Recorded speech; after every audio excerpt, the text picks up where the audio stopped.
Oh my god. What the heck? I just started. Thank you so much. Hi everyone.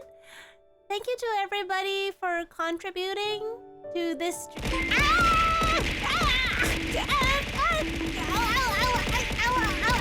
Oh gosh. Oh god. Okay, I'm never gonna get back up. I'm never gonna get back up. This is my life now. This is my life. Oh my god. Wow, how much? Oh my god, I said way too much. Thank you. Oh, thank you. Please, I'm trying. Oh god, I didn't expect this much. I'll start. Wait, I'm busy dying. Thank you so much for the hype train, and thank you, Pastry. Oh, I made sure to turn my screen dark, kind of gray, so I don't flashbang anybody. That it did go on a lot longer than I expected. See, because last time when I opened Twitter on light mode, everybody was like, "Oh, it's so bright, you flashbanged us." So this time, I made sure to set the background to gray. You see how much I care for you, all of your eyes. When I use it myself, it's white, but I make sure it's gray. So thank you so much, everybody. Yeah, it's gray. As promised, this is solar flare. What about? Well, I don't know about your ear. No, I mean the screen of my Microsoft Word. That's not actually a Microsoft Word. What was I gonna say? I got distracted by all the bonks. Oh yeah, so today we're gonna be reading some poems and short stories that I wrote when I was 10 to 12 years old. I rounded it off to roughly 11, which is why I put the post-it note on my forehead. Because most are when I was 11, some are 12, some are 10. I'm gonna be alternating between reading... I will be. Everybody is recommending LibreOffice. Also, hello, Made Indeed. I'm actually using OpenOffice right now, but I've been told it's a very outdated software, so I will likely switch to that after this stream. So I will be letting you know about the format. I'm going to be alternating between reading a short story and a poem and a short story and a poem, but they're not in chronological order. Oh, thank you so much for the lurk. They're not in chronological order, so some will be really silly, some might be a little bit dark. Like the mood's gonna fluctuate a little bit. I mainly try to alternate the formats, but they're all mostly written between the 3-year period. So let's start with the first one. Is it just me or there's no title? No title to what? No stream title? What do you mean there's no title? They're ordered on Cringe Factor. They're all cringy, okay? They're all cringy in different ways. I didn't really write songs when I was a kid. It was a lot of short stories though. I didn't really write songs. I sang a lot of songs. So let's start with the first one. Just to give you a little bit of a taste of what is to come. Most of my poems and stories don't have titles though. The stream has a title. But my short stories, you know, the annoying thing about my own self is when I saved my poems and short stories, I don't give them titles. I just save them by the first letter. Sorry, not the first word of the document. So I had like a billion documents that start with hey 1, hey 2, hey 3, hello 1, hello 2, hello 3, yo 1, yo 2, yo 3. Wait, what do you mean? Notice what with my fan art? Real simple basic songs. Oh, Kobu! Maybe the next stream will be you. Okay, so what? Yeah, I know. Yo. Okay, so here. What? Wait, what is that? That's not a site. What the heck? I clicked that. That wasn't a site. But yours blasted by what? Is the Twitch throw too loud? I can turn it down a little bit. But I trusted you! Okay, so let's get started. Cringe Kobu will never be a thing. Well, I was gonna say neither is Cringe Mika, but this is Cringe Mika. Okay, let's get started with the first poem. And again, please don't judge me. I just wrote a lot of different genres when I was a kid. Oh yeah, you're right. But I'll try to read them in a non-cringy way. Because I think they were important to me as a kid, and I want to respect that.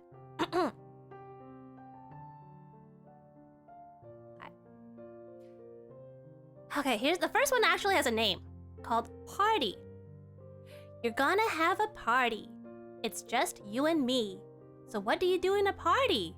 Without anything to see. One is alone, and you can sing no tone, and you can never finish the ice cream cone. Two is company, and there's a lot to see. For company, that word is key. Three can be nice, and better than a mice. Together, you can all play dice. I have never played dice in my life. Yeah, I don't know why I said that. I can totally finish an ice cream cone alone. 4, you can play, and you can chat any day, or just play Old Maid. 5, you can all play tag, or try to walk zigzag, and play You'll Never Need to Beg. 6 is a wonderful group. Together you can bake soup. It's fun, you know, dude. Oh, Gideon! Why? Why would you put this here? I didn't even do anything wrong. I thought that's only as a punish. Is that my punishment for not doing well? Ramisna? I don't know what that one is. Also, is my BGM? I hope you can hear my BGM. If my BGM is not loud enough, let me know. I don't know why it said bake soup. I don't know how you're supposed to bake soup. 7 can be squishy. You have to line up to pee. And it's not that fun for thee. 8 could be tough when you don't have enough. It's hard at that time to love. 9 is hard for any other lard. You cannot go in without a card. 10 is a crowd. There's not enough to chow, and the noise is too loud. The end. And that is the first poem I wrote when I was around like 10 to 11 years old. Okay, let's not overanalyze, but let us talk a little bit about it. So 1 and 2 I kind of understand. You know, 2 is a company. I don't know what is better than a mice. I'm not gonna ask. 4 it makes sense. Yeah, it's not. I don't think they're bad poems. There's just some. I think I try so hard to make words rhyme that they stop making some sense. Like, you can bake soup. I don't know why you have to line up to pee when there's 7 people. I guess, you know, with girl washrooms, often there are lineups. And I don't know what is 9 is hard for any other lard. I don't know where am I going without a card. Like, I think it's all about rhyming. For me, poems are just about, as long as it rhymes, it's good. But remember, 10 is a crowd, there's not enough to chow, and the noise is too loud. Okay, let's move on to the first short story of the day. And again, don't judge me, I have bad grammar, okay? Well, I still do. Oh, this one actually has a name. Never be lazy. Oh boy, do we have a lot of homework. That Mrs. Gorker is a real tough one, and we thought she's so nice to let us have free time to play. She says she'll give us time to do homework. Bah! She didn't even assign it. I complained as we walked out of the school with a heavy heart. She got us quite a load, so I say, I hate English class. Those Shakespeare's dumb novels, 300-word essays, Shakespeare. Good. Oh no, these are all genuine short stories. Like, I love writing stories. They're cringy, but I really put a lot in them. Quit complaining, Sarah, Kate replied coldly. Everyone's got as much homework as you do, so cut it out. I looked away and murmured, what a grouch. I turned back at the gang. Where are you going to then? I mean, later on. Oh, hi, Sylph! May frowned at me. I have air cadet lessons. Must start home. So I remember when I was about 10 or 11 years old, we had a Ow! Oh, that kind of violence! I remember when I was a little kid, I had a family friend who was in air cadet. So that's why I put this in this story, but I don't even know what is air cadet. I already turned down the Twitch throw sound, so I don't know why you said your ears are getting violated. Is it still too loud? Okay. I can turn it down even more, I guess. Here, let me turn it down even more. There, I turned it down.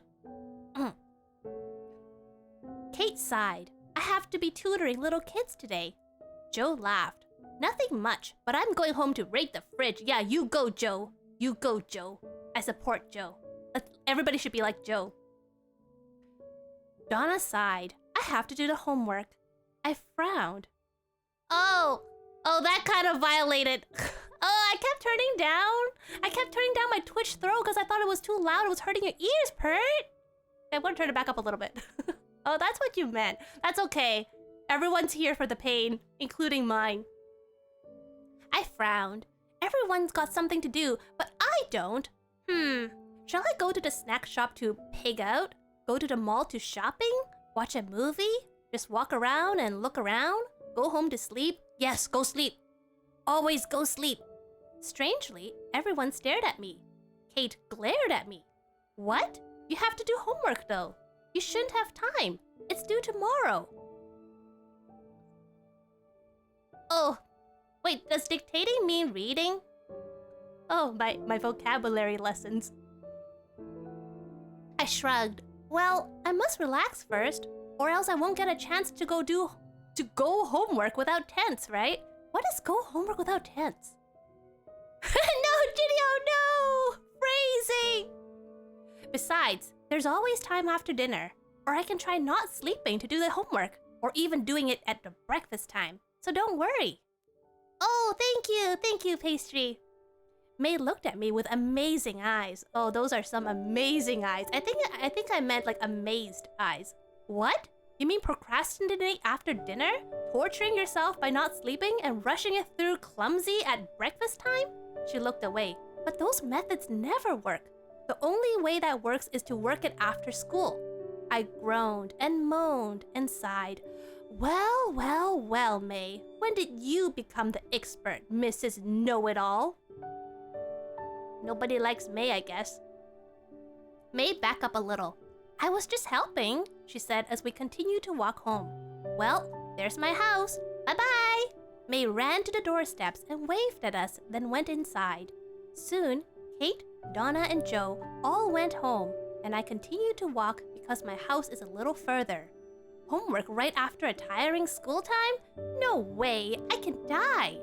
I'll go to the snack shop to pig out, then the movies. Good idea. I retraced back and ran to the snack shop. I ate a hot dog. Okay, so one thing I need to point out, because you will notice this again and again in my short stories, is I love writing about food. I love writing people eating, even though I don't even eat the stuff that I write about. I really enjoy like writing and reading about food. So you're gonna notice a lot of food description and a lot of people eating. So just letting you know that's why. That's just my thing when I was a kid. I retraced back. Oh, thank you, Kobu. Yeah, where's my donut cheeseburger, man? Bruh. I retraced back and ran to the snack shop. I ate a hot dog, a bag of chips, some cookies, and drank a Coke. Just then, I saw Jan. No more, I'm not a meme! I'm not a meme! My worst enemy. I snarled at her. What are you doing here? I thought you have some homework. What you doing? Just standing around, dum-dum? I laughed inside, thinking how smart I am. She did not look worried at all. Instead, she showed me her dumb face and replied dumbly. So what are you doing here? I was still. That stupid... I was just eating. Eating? Why don't you eat at home too? Oh, so you're not doing homework too? So where do you think you have the right to say that to me? I have done it already. So have you?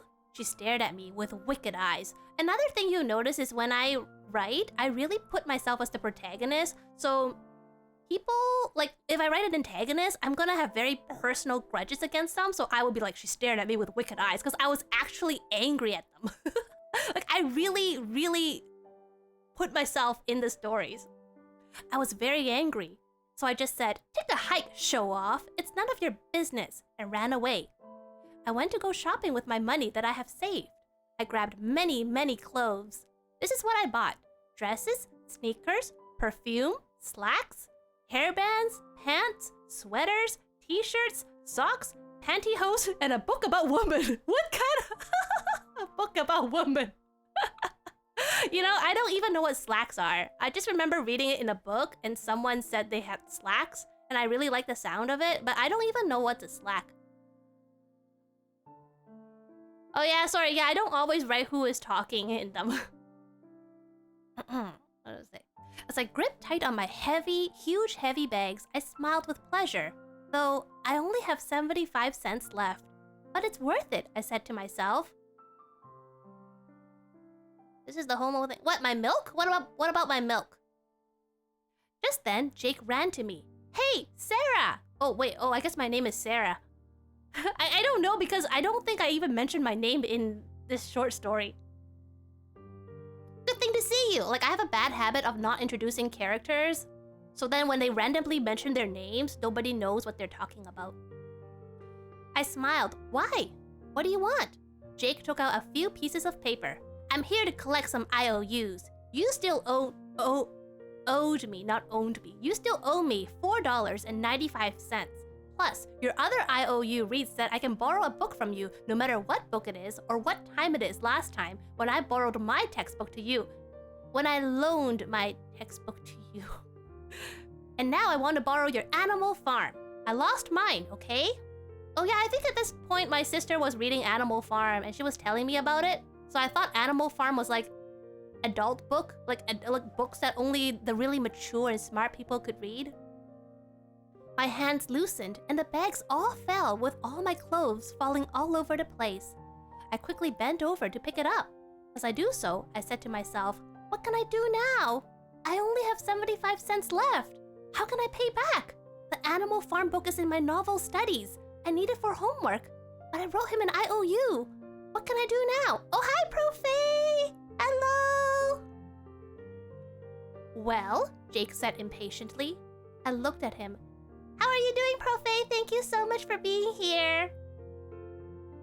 I looked at him tearfully as I reached in my pocket and pulled out my only 75 cents, 2 quarters, 2 dimes, and a nickel. You can tell I'm clearly Canadian. Wait, does America have Okay, America has quarters. Does America have nickels and dimes? I think you do.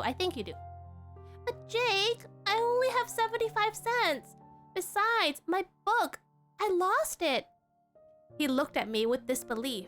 He stared at my shopping bags and looked back at me. Oh?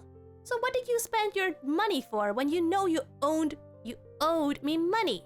I know that you saved $40. He took my shopping list. My. Slacks, perfume, dresses, pants, sneakers, book, pantyhose, sweaters, t-shirts, hairbands? I thought you have plenty of those. And why do you do this? I need the money. Like pennies and ninja stars. How much is a bag of chips worth for how many ninja stars does it take to buy a bag of chips? Think of a good answer, Sarah, I said to myself. Well, I don't have any slacks left. My perfume was spilled. My dresses are outdated. My pants ripped. My sneakers are too old. I bought the pantyhose for my friend. My sweater is not warm enough. I saw a beautiful t-shirt that I gotta have. And my hair got too long, so I need the hairbands. There, that should do it. Oh, what excuses. Okay, so for the book, you lost it. I thought it is in your desk at school. Okay, I don't know if this is a Canadian thing, but... Oh, thank you for the redeem. Okay, let me cat here. I don't know if this is purely a Canadian thing, but in Canada, at least the elementary schools I went to, you have a, what's it called? Like a hole in your desk where you put your stuff. So we don't have lockers in elementary schools. Do America, is it like that in American or other elementary schools as well? So we don't have to take home every day at the end of the day. We just put it in our desks. And in hindsight, there's a lot of trust that nobody's gonna steal your stuff because there isn't a lock or anything. It's literally a hole in your desk. Yeah, Kiva, but I haven't really had any theft issues. The only issue I had was someone used my pencil sharpener and broke it. But that was an accident, so. Even an area? Oh, yeah. I gasped. Someone stole it. Okay, then. I'll give you a few more days.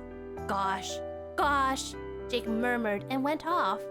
I sighed with relief. What a day. Getting isolated by some crazy busy friends, my dumb enemy teasing me, and now my friend Jake coming to collect IOUs. What a day. I'm still a little hungry. I think I'll buy something to eat at a superstore. This is how it was for me. Oh, like for us, high school? You start high school when you're 13 years old. That's when you get lockers. I went in the store looking for something cheap that I like and will be full. At last, I found what I want. A huge package of taco chips for only 75 cents. Yes, so in Canada, elementary school is grade 1 to grade 7. Grade 7 is 12 years old. Then high school is 13 to 17. 17 being grade 12. And then you graduate. So we don't have middle school here. A lot of places are actually phasing out of middle school. Yeah, we don't have middle school. And then most people start university when they're 18. Yep. So I know what is middle school, but I've never been to one myself. Why am I buying taco chips? Did I mean Doritos? Just plain taco chips? Yeah. Culture shock. After that, I will be stone broke, but it'll be worth it. So I bought it. As I munched on my chips, I walked by the bookstore and went into Bros. I meant browse, but Bros. Hi, Soleil! Did you have fun with the collab today? Oh, yes. Yeah, that is how middle schools are, but we don't have. I wish I could... Oh, it's okay, Kiva. You don't have to say where you're from. But yeah, I do know some places have middle school, but not where I'm from. Oh, hi, Jerry the Jellyfish! I found a beautiful book called Star of the Blue Sky Poems. I flipped through a few pages and saw the beautiful paintings and the meaningful poems, unlike the ones I'm writing. I must have this, I said to myself. I checked the price first. Just $2. I have $40. I put my hand in my pocket and found nothing. What happened to my $40? I exclaimed. Well, I ate some things, bought a few things, and bought some chips. Somehow, the money just seemed to fly away. I have to wait till the next week to buy this book. I sigh. Then I went home to do homework. It's 6 o'clock already. I ate dinner and went up to my room. If I went straight home to do homework, I won't lose all my money. Can't buy the book, got teased by my enemy, and now my friends think I'm lazy. I fell on my bed. I'll never do this again. From now on, I'll just do homework. And that's what I did. The end. Oh, hi, Onyx! And please say hi to Cups as well, if Cups is around. I heard you made mac and cheese. I'm glad to have spent time. Yes, the raccoon facts were really interesting. I'm surprised you mentioned raccoons, though. Do you really like raccoons, Soleil? Is that your favorite animal? So that is my first short story, is never be lazy. The moral of the story is, if you don't do homework, you're gonna get broke, lose your friends, run into your mortal enemy, and rush through homework. The end. What do you think so far of my first short story? And my first poem? Oh, thank you, Soleil. Thank you so much, everyone, for being here. I'll be honest. I was actually worried that no one's gonna show up because it's such a boring topic. It's just me reading text. So thank you so much for being here. So that was my first short story, and let's move on to the next poem. What's the next poem? Oh yeah, okay. The next one is gonna be the 4-page poem on porcupines and how porcupines are the meaning of life. Yeah, when you have homework, do them. And no, Kiva, that's not what I mean. But like, don't procrastinate too much. Yes, it's a 4-page poem on porcupines. It sounds a little bit dark. I don't know what prompted. Sometimes I just write dark stuff because I think that is edgy. So I just want to say, don't worry when I read this poem. Like, I'm okay. I wasn't writing it out of pain or anything, okay? But I will read the 4-page poem on porcupines. Porcupine. Oh, this is where the cringe starts. I'm a porcupine, covered in spines, covered in pricks. I'm a strong and defensive porcupine. Or am I? Who am I? Where am I? What do I want? What do I have? I'm confused. Am I here?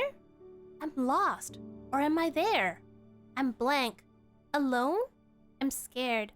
Trapped by my own life. Stuck by my own pace. Feared by my own self. I tried to find the real me, trapped in the millions of masks, created to protect, created to prison. I think I meant imprison. I have stopped. What's the use? Out of my will. Who's going to care? My spirit's living. Who's going to turn back? But not for long. Watching everyone go by. Wait. I run and run with tears and sorrow. I'm right here. They turn around. Please, look at me. And they see me, smiling. Please, don't leave me alone. Turning around once more. Wait! They walk off, never turning back again. Why? Why can't they see? Tears fall out of my eyes. I may be smiling, yet my face is dry. But I'm crying. I'm crying. Yes, like I said, I am a porcupine. So defensive. The more I stand up my spines, I'm not strong. The more I'm saying, not at all. I'm vulnerable. Spines seen. I'm here. Conclusions made. Please don't leave. She's strong. I'm not. Please, take some time. I beg you. It's just me. See what is really inside. I won't hurt you. You may expect scars. I promise. But the scars may be on me. I would never hurt you. Not you. So please, not them. I'm so scared. Just me. It's so long. I'm shivering inside the shell. I'm alone. Begging forever. Wishing. Please don't. Hoping. Don't leave me in here. For someone to come in. Don't leave me in here forever. For someone to love me. It's your own fault, they say. I can't help it. You had the choice. No, I don't. To let go of the spines. If I could, I would. I tried. I really tried. I really would. I can't. But it's useless, isn't it? I'm scared. I'm a porcupine. Yes, I am. Forever I would be. I make no shame. If no one ever breaks my shell, but someone would they? I shall be trapped forever and ever. In my own pace, in my own life, in my own tears, forever. But I won't cry, of course, because I'm a porcupine, and porcupines aren't supposed to cry. Well, that was a very, very long poem. I think I wrote this when I was about 12 years old. This is like a bit of an older poem. You'll also notice that my short stories are usually in Times New Roman, but my poems are Comic Sans. I'm not really sure why I made that choice. The inspiration for making this poem, I honestly don't remember. I don't even remember writing this poem. It wasn't until like a few weeks ago when I opened my documents. Where please? Wait, isn't that a famous novel? Oh, Kiva. Oh, thank you. So I really can't tell you why I wrote this poem or if something happened. Yeah, I'm sorry. I can't even guess. I can't even try to guess. I didn't even remember this poem until now, but it's a very long poem and I like porcupines, I guess. It's a very long book. Yeah. Oh gosh, wait till you see. Well, you probably won't, but I wrote a 50-page short story. It was the longest thing I ever wrote. And I think I wrote that when I was about 12 or 13. Yeah, it was a very long book. Okay, so I want to put the warning that some of my works will sound a bit dark, but I'm okay, okay? Oh, Kiva. Okay, I'm glad it resonated with you. Hug. Take care of yourself, Kiva. Okay, let's see, what's my next short story? What is my next short story? Oh, okay, this is a fun one. This is a fun one. So something to wash off the sad feelings, okay? This one's fun. Hey, Ken! It's called Natural or Not. I'll learn porcupines because they can't hug each other. Hey, Ken! Ken! I shouted out to my best friend. As a matter of fact, he is a boy. Everyone says that we're in love, but we aren't. Too bad. I will hug 10,000 porcupines. Protect yourself too, though, Soleil. Make sure you wear something cushiony. I don't want you hurting yourself hugging porcupines. I did hear that their stomach is actually very fluffy and soft because there's no spines there. Spikes? Spikes. And if you actually pet them when they're relaxed, it's actually okay. So this one is my attempt at thinking about like romantic relationships and what I think relationships are. Ken jerked his head from the table in the lunchroom. Been waiting for you. Come on. He grabbed my hand. My stomach has been growling in the morning after breakfast. We lined up in the lunch line. As I picked up a fish stick, I said, "How did you do for the test?" He shrugged and scattered peas with honey on them on the tray. Do people actually do that? Eat peas with honey on them, or did I just make it up? Don't know yet, but my sixth sense tells me I bombed something real bad. I looked at him and started to put some salad on the tray. Hey, no more tuna sandwiches? Are you listening? He looked annoyed. If you aren't, I'm not talking anymore. Huh? Oh yeah, why? I looked around for the turkey sandwiches. I longed for the hot and crispy taste. How come you think things like that? He looked away from me and started to spread butter on the peas. Wait, you put them on honey. Why are you putting butter on your peas? How do you spread butter on peas? You butter every one of them individually? What the heck, Mika? Well, don't know. Rats, no more turkey sandwiches. I looked at him closely. Did you study? I put a chicken sandwich on my tray instead. He looked back at me and peered at the white bread and took one. Then we went back to the table. I went out to get some butter for my fish stick. Do you put butter on everything, Mika? When I came back, he bit into the crispy, crunchy celery and said, I did study, but I don't understand it, so He hung his head low. I sighed and used a knife and scattered some butter on my fish stick. So you just gave up, right? Then it means you never study. I ate the fish stick. That's like nothing. He sighed and tried to push all the peas in a small pile. You can say that. Well, how did you do? I looked at the food and said, I studied, so I know everything. I think I got a B+ or maybe A. He stopped eating and helped himself with my French fries. He ate them and frowned. You're so smart. I am so dumb. I shook my head. No, it's just that you won't study. Or else you can also get a B+, maybe even an A. He stared at me and murmured, I'm just dumb. I did not say anything, so I just ate. When I'm finished, I pushed my plate away and said, Boy, that was filling, right? Ken? Ken? I looked at him. He was thinking of something. You're thinking of something. Come on, let it out. What are you thinking of? He looked at his half-eaten strawberry ice cream cake. What kind of school did you two go to? And why is it not my school? What kind of school serves ice cream cake and fish sticks and French fries? The heck, I think I'm projecting a little bit. My elementary school didn't have a cafeteria where you can buy hot food. So I think that was something I really wanted, and I projected that in my stories. Like, gosh, I sure wish there was an elementary school that served ice cream cake and fish sticks. Well, nothing. Just thinking of something my friend told me. He used his fork and cut a piece of ice cream cake, then shoved into his mouth. I peered at him. What did your friend say? He looked at me and said, We're good friends, right? Yes. Best friends. The normal kind, right? Yep. He sighed and gobbled up the cake and said, My friends say we're in love. What? You see, they say that if girls and boys just eat and those stuff, means they're in love. That's completely nonsense. We're just friends. He crumbled up the milk carton. Dude, how much are you two eating? Yeah, they're just crazy. Look, let's not talk about that, okay? Peered at me and suddenly smiled. Can I come to your house after school?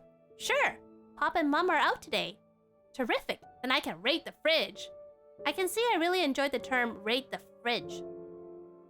I laughed and waited until the end of school. After school, Ken followed me home. I took out the fudge. He shook his head. Nope, not today. Too sweet for me. How about a turkey sandwich? Yeah, I know, it's all about food. I write so much about food in my stories. Like, every time they do something, they gotta be eating. Rate the fridge with viewers? Yeah, let's go rate the fridge. He smiled. I ate too many sweet stuff today. I need something to unsweeten my mouth up. I sighed as I made the sandwich with 2 pieces of turkey and a thick slice of cheese. He said quietly, you know, I think we really should just be in love. What? I nearly dropped Ken's sandwich. I turned to him. What do you mean? You see, it isn't natural to be like that. Why don't we make it natural? I stared at him. How? Wait, with what, Soleil? Which part? Like, falling in love to make it even and natural. I blushed. Sure. From that day on, everything changed. We did not do things like playing rough anymore. We think that we have to act... Soleil! That's not the moral of the story!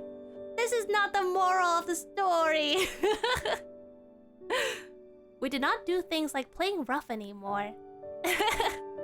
We think that we... Okay, I will say that when I was in elementary school around this age, I had a friend who was a boy and people teased us and said we're in love.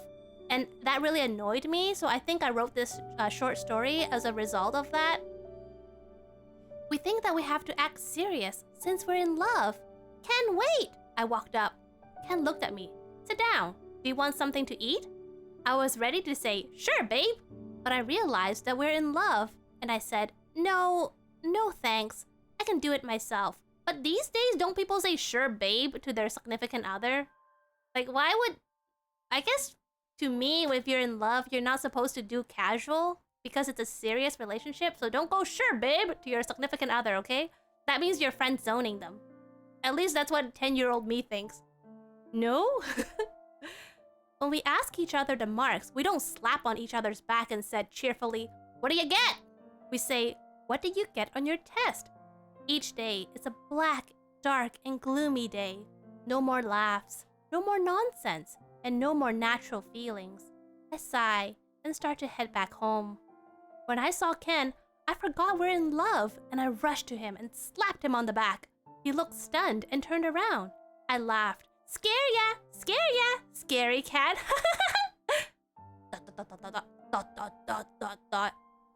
He did not say anything except staring at me with round, shining eyes. I think he meant shiny. Shining eyes is a little creepy. Like a flashlight eyes. You look like a big bouncy ball. Hey, man. I put my hands over his shoulders, which made him more stunned. What do you get for the killer exam, huh? He slipped free of my arms. Hey, man! And that's how you know we're best friends, Soleil. We go, hey, man! Slips arm around your shoulders. What's the matter, I asked. He stared at me. Mary, we're in love. I looked at him and suddenly remembered. I quickly backed a few steps and put my hand behind my back. I'm sorry. Well, I smacked your back. What do you get on the killer exam, Soleil?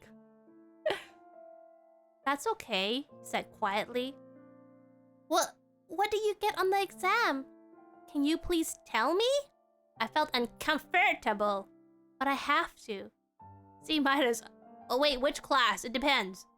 What class is it? I can help with certain subjects, but I cannot help with any... If it's anything to do with language, history, math, or anything to do with writing, I'm sorry, I don't think I can help. I can cheer you on. What? Advanced theoretical temporal magics? Oh yeah, sorry, I failed amateur magics. You're way ahead of me. I can get you a magic calculator though. Don't they call it a T4? T9? T7? You know, the really hardcore calculator? T something. How about snail food? T-Rex! But their hands are so small, they can't cast magic with small hands. Yeah, the B minus is great. I got a B minus. He lowered his head. I was ready to say, hey, what do you mean? Just give me the percent, man. But I said instead, what percent did you get? He put his hands in his pocket and pulled it out again. I got 75%. Oh, I didn't start doing dad jokes until later on. I don't think I really did a lot of dad jokes when I was that age. When I was very little, I got sad picture to aww. I mean, okay, I'll keep that in my heart. Thank you for that Soleil fact. It's better than all the raccoon facts in the world. Thank you. I cherish. That's a core memory. I smiled unnaturally and said, that's nice. Yeah. We were silent for a moment. I don't know what to say. Finally, I realized my stomach is growling. I said, hey, let's go get some eats. Oh, you're eating again? Oh my gosh, Mika, you're always eating. What the heck? Like, what? I feel like food is like 40% of this story. 40% of this story is just people eating and thinking about food, getting food, and talking about food. Then I blushed. Real T-Rex trying to put... Well, I'm sure there's modern tools these days, right? What's it called? You know those robotic grabby hand things? I can use that. Yeah, go rate the fridge, pastry. Then I blushed, realizing how silly I have been, and I said, I mean, let's go to the lunchroom to eat. No, not prosthetics. Just, what do you call it? It's like a toy you can get at the dollar store or something. It's a long pole. When you hold on to one end and you grab it, there's a grabby part on the other hand of the stick. And it, like when you pull the trigger, the grabby thing grabs, so you can get stuff off the ground without bending over. I don't know the name. Does anyone know what? Yeah, claw thing. Do you know what I'm talking about? Because I barely know what I'm talking about. Yes, it extends. It's a claw thing. Yes. We went into the lunchroom and I took some fish sticks and french fries. Yum! But when we sat down, I saw that Ken had my favorite butter-fried fish. Thanks! I quickly took one without thinking. Then, I saw what I have done and dropped it back on the plate. Sorry! That's okay. You can have it. I don't like them really much anyway. He placed the fried fish on my plate. Don't feel bad. Interesting comma placement. Don't feel bad. I know he's meant to say don't feel bad, but the comma sounds like he's telling her to feel bad. Don't feel bad. We ate the food silently, and I felt like eating candy bars. I said, hey, got a candy handy? Oops, I mean, do you have a spare candy bar that I can have? He dug through his pockets. Here, he handed a candy bar to me. I just have one, but I don't like them very much. You can have them. Do people normally just carry candy bars in their pockets? Just in case they get hungry? Is that a thing? I think because my jeans pockets are so small, the idea of carrying a candy bar everywhere is really weird to me. You wouldn't be able to walk. Seriously, the pockets are so small. Thanks! I took it and unwrapped it very carefully. Yeah, don't feel bad. As I chewed into the candy bar, I asked, got a tissue? Gotta blow my nose hole? He stared at me and I said, I mean, like, I looked at him. Do you have some tissue I may borrow? He handed me one. Here. I looked at him. That's it. You know, I think we really isn't ready for love yet. He jerked up his head. Really? You think so too? Yeah. I don't care if people think we're unnatural. As long as we're happy being just friends. I don't care if he's staring at me.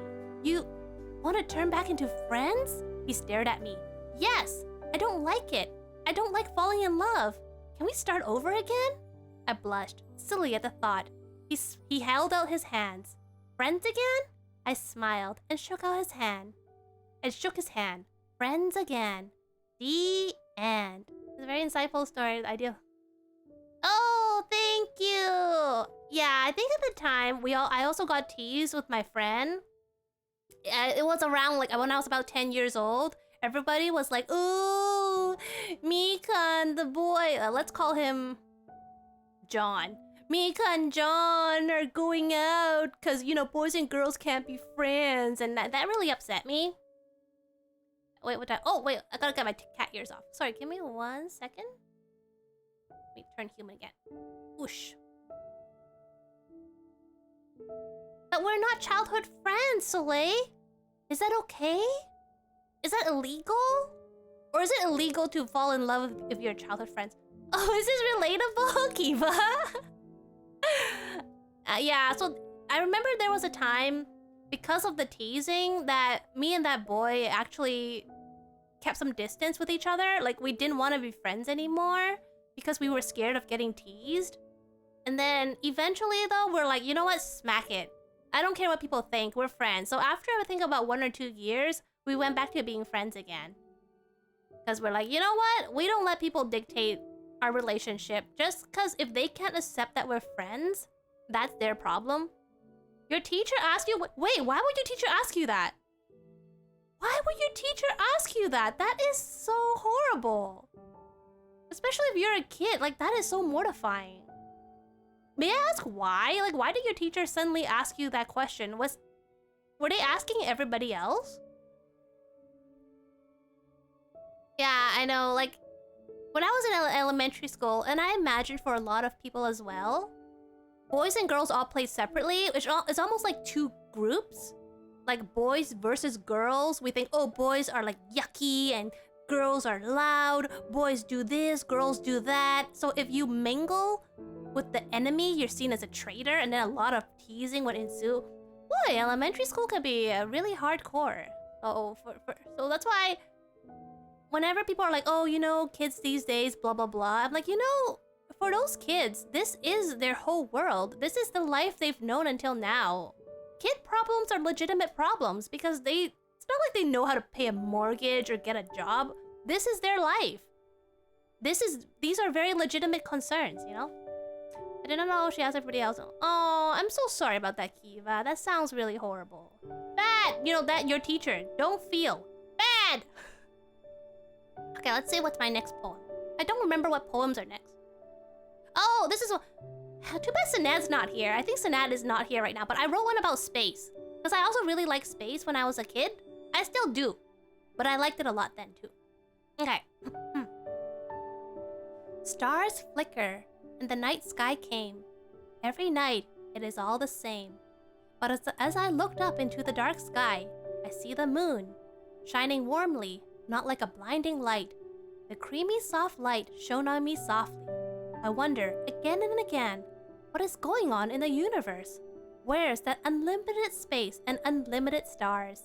Where you float with your eyes closed, feeling history flying past, light as a feather and small as a flea. Comets and space rocks floating with holes in some. Shooting stars with a ghastly kind of tail. Is there any other life? Is there any other me? Is that me in another planet thinking about the same thing right now? A faint smile came across my face. I opened my eyes once more. The moon smiled back at me. I took a breath and sighed a bit. In a distance across, a breeze kissed the pond. What do you mean, comets and space rocks floating with holes in some? Am I talking about craters? Shooting stars with ghastly... Oh, yeah, I remember just getting my mind blown when I was reading about space. And just the sheer idea of how big space is just drives me crazy. Even today, when I learn about, like, the Voyager, the space probe... No, the space... What is that, satellite? I don't know. The Voyager 1 that has exited our solar system? Like, when I think about that and all that going on right now, my mind goes whoosh! It's really funny that I said the moon smiled back at me because when I was 5 or 6 years old, I was terrified of the moon. I was convinced that the moon was chasing after me because when I'm walking up and down the streets, the moon follows me, and I remember trying to outrun the moon. But it's okay, now me and the moon were cool. The moon smiled back at me. The man on the moon. And what's it called? They used to say that the moon is cream cheese or something? Something about how... and rabbits make mochi there? There's a lot of tales about the moon. Let me take a drink of water.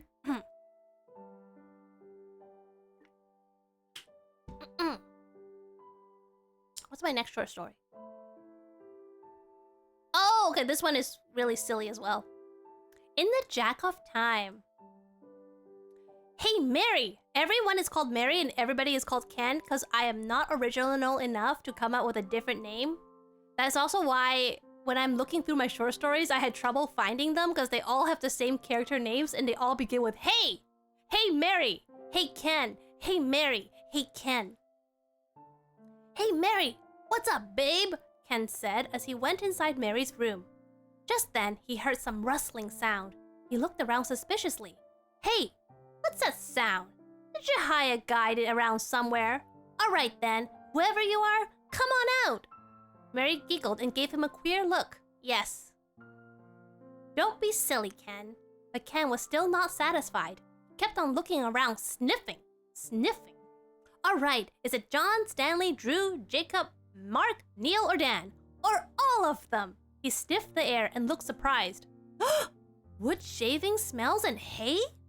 Mary laughed louder this time. Of course, you silly duck. It's not John, not Stanley, not anybody. Because it's not a him. It's a it. She went to the corner of the desk and took out something. Out of a cage.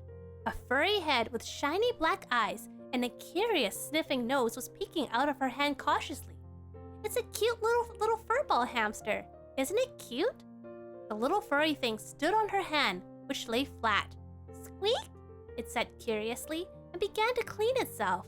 It pushed its fur, licked its pink hand, and began sniffing all around. Ken looked astonished. Eek! He jumped on her bed. Mary looked at Ken with confusing eyes. What's the matter with you? She patted the hamster's soft brown fur, which squeaked happily and softly. You're not afraid of it, are you? It's so cute and tiny.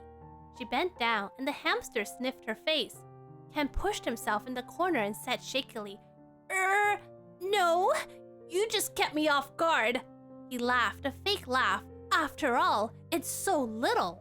Then hold it, Mary said and stuck the hamster in front of Ken. Prove it. This furry guy likes you, you know. It's also a food lover. Every day I gave it dry food along with fresh fruit and wild flowers. See? Its tummy is so huge now. Fat thing. She poked the hamster's tummy that purred her arm. It purred her arm. Ken pulled the covers over himself. No! Get it away, please! Please! I'll do anything. I'll even allow you to date any guys. Yeah, that's right. I don't want to touch your hamster. You can date other guys. That's awesome, Ken. Power to you, Ken. Mary was shocked. You're afraid of this little thing? How could you be? It's so cute. Mine's a Siberian hamster. Is it cute? She peered at Ken. Wait, Soleil, what? Why? How is a hamster a criminal? They're so fluffy. She peered at Ken. Now, don't tell me you're scared of it. The hamster gave out a confused little high-pitched squeak. Squeak? It rubbed its fur and used its shiny black eyes as it cautiously sniffed. You can tell I really love hamsters by how much descriptive words I'm using to make sure that the reader knows how cute the hamster is. I must admit that furry stuff give me the creeps, like spiders, dirty rats, and those stuff, Ken said as he peered out of the covers. Stuff? Creeps? Spiders? Rats? Dirty? What are you yakking about? My hamster is not any of those stuff. It's a little fluffy thing. Hamster, Mary said, a little mad. Hamster gave out a pitty little squeak as if it understood. Squeak! He stood up. Sorry, Mary baby, but as long as you keep that hamster, I'm afraid I can't see you anymore. He peered at the hamster with disgust. It's either it or me. Do you choose your lover that you loved all your life, or want this dirty little rodent that brings you trouble and is so ugly? Hope you make a smart choice. You know what? There's a door, Ken. Goodbye. Goodbye. Never let anyone make you do something like, it's either me or them, choose. Well, I will always choose them. What do you mean by that? Is that a threaten? I can't believe you'd do such a thing, Ken. How could you do this just because you have an unusual freak of cute stuff? I suppose the only stuff you like is lizards, snakes, and tigers, right? Ken looked at her. You know, I do have a love of those better than those dumb, stupid, dumb little animals. Mary was furious. That's enough! Get out now! Mary shouted loudly.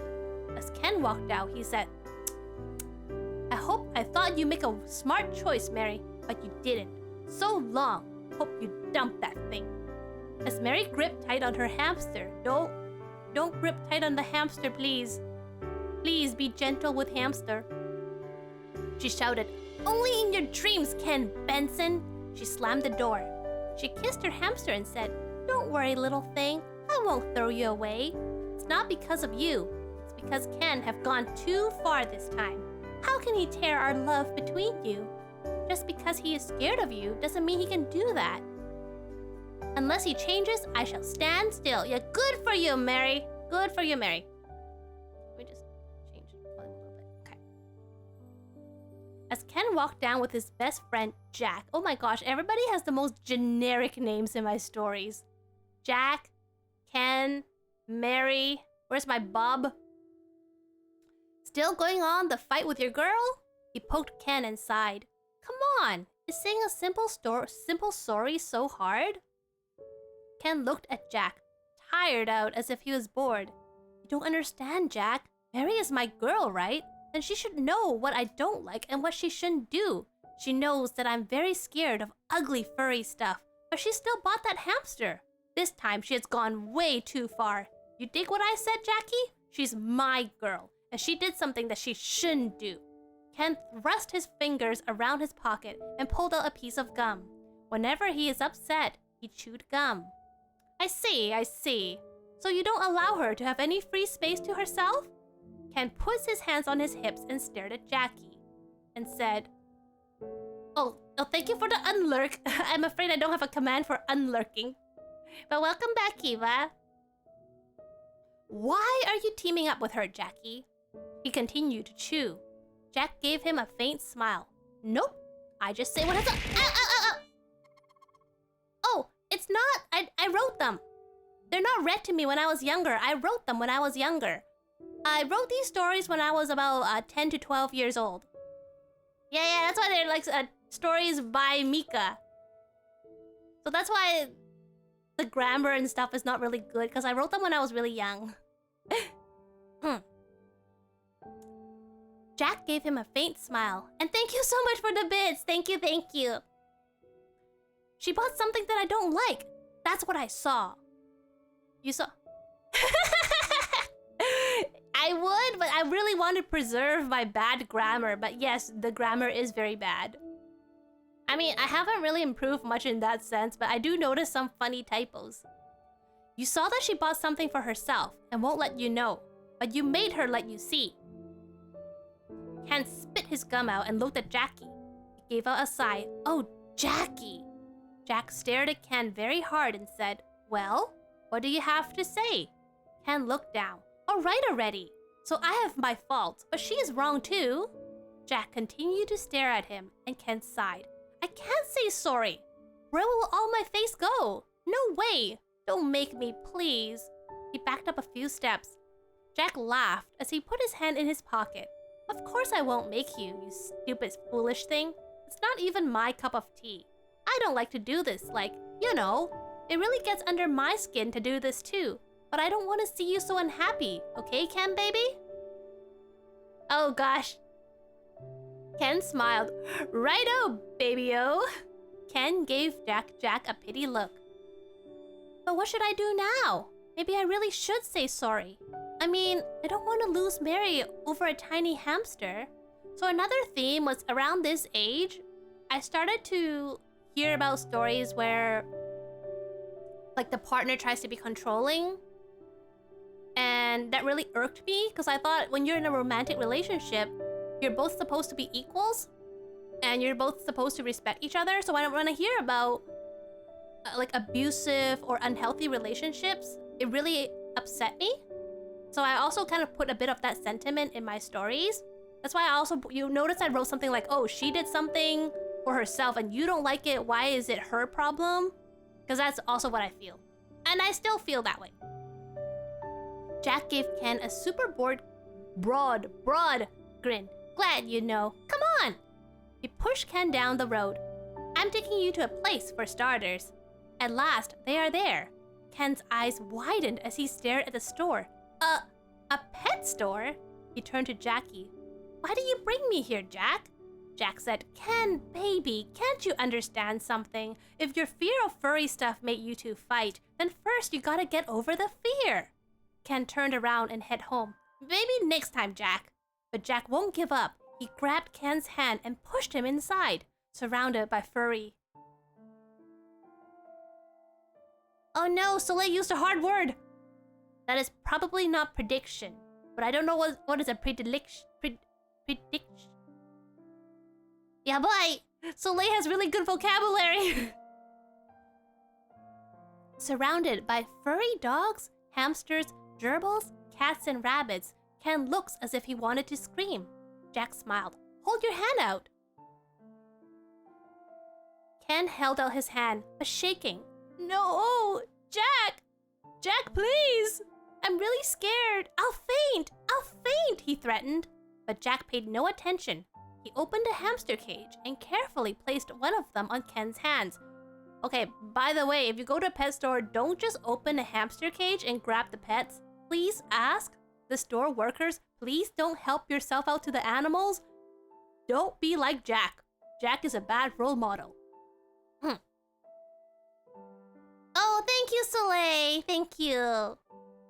Ken shrieked as he tried to dump the hamster, but Jackie held his arms tight so he can't go. Jack, get over it or I'll get mad. Jack!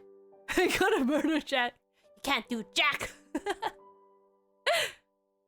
Wait, why murder Jack though? I mean, yeah, he helped himself to the hamster, but he meant well. Jack's not a role model, but it's not a death sentence. Ken's the jerk here. Ken's the one who doesn't like hamsters. I don't know, oh, okay, welcome back. Oh, Jack didn't give, oh, wait, where did I go? Oh, yeah. Jack didn't give up. Okay, sure, let's murder Ken. There's gonna be a Barbie movie out. And apparently, who is it? Ryan Gosling? Is it Ryan Gosling? Some celebrity is gonna play Ken, apparently. Jack didn't give up. No, Ken, I promised to get you two not to fight, and I'm determined not to give up, even if you say so. Ken continued to scream as the hamster looked at him with adoring eyes and slept on his hands. Get it off! Get it off! Get it! He paused. His eyes focused on the hamster. Say, it's not so scary after all, right? Pet it, Jackie said. Ken gently petted it. The hamster purred silently and continued to sleep. So unfortunately, for those who don't know, hamsters don't actually purr. So they're not gonna purr when you pet them, unfortunately.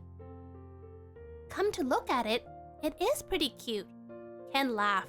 It's foolish of me to be scared of this furry thing.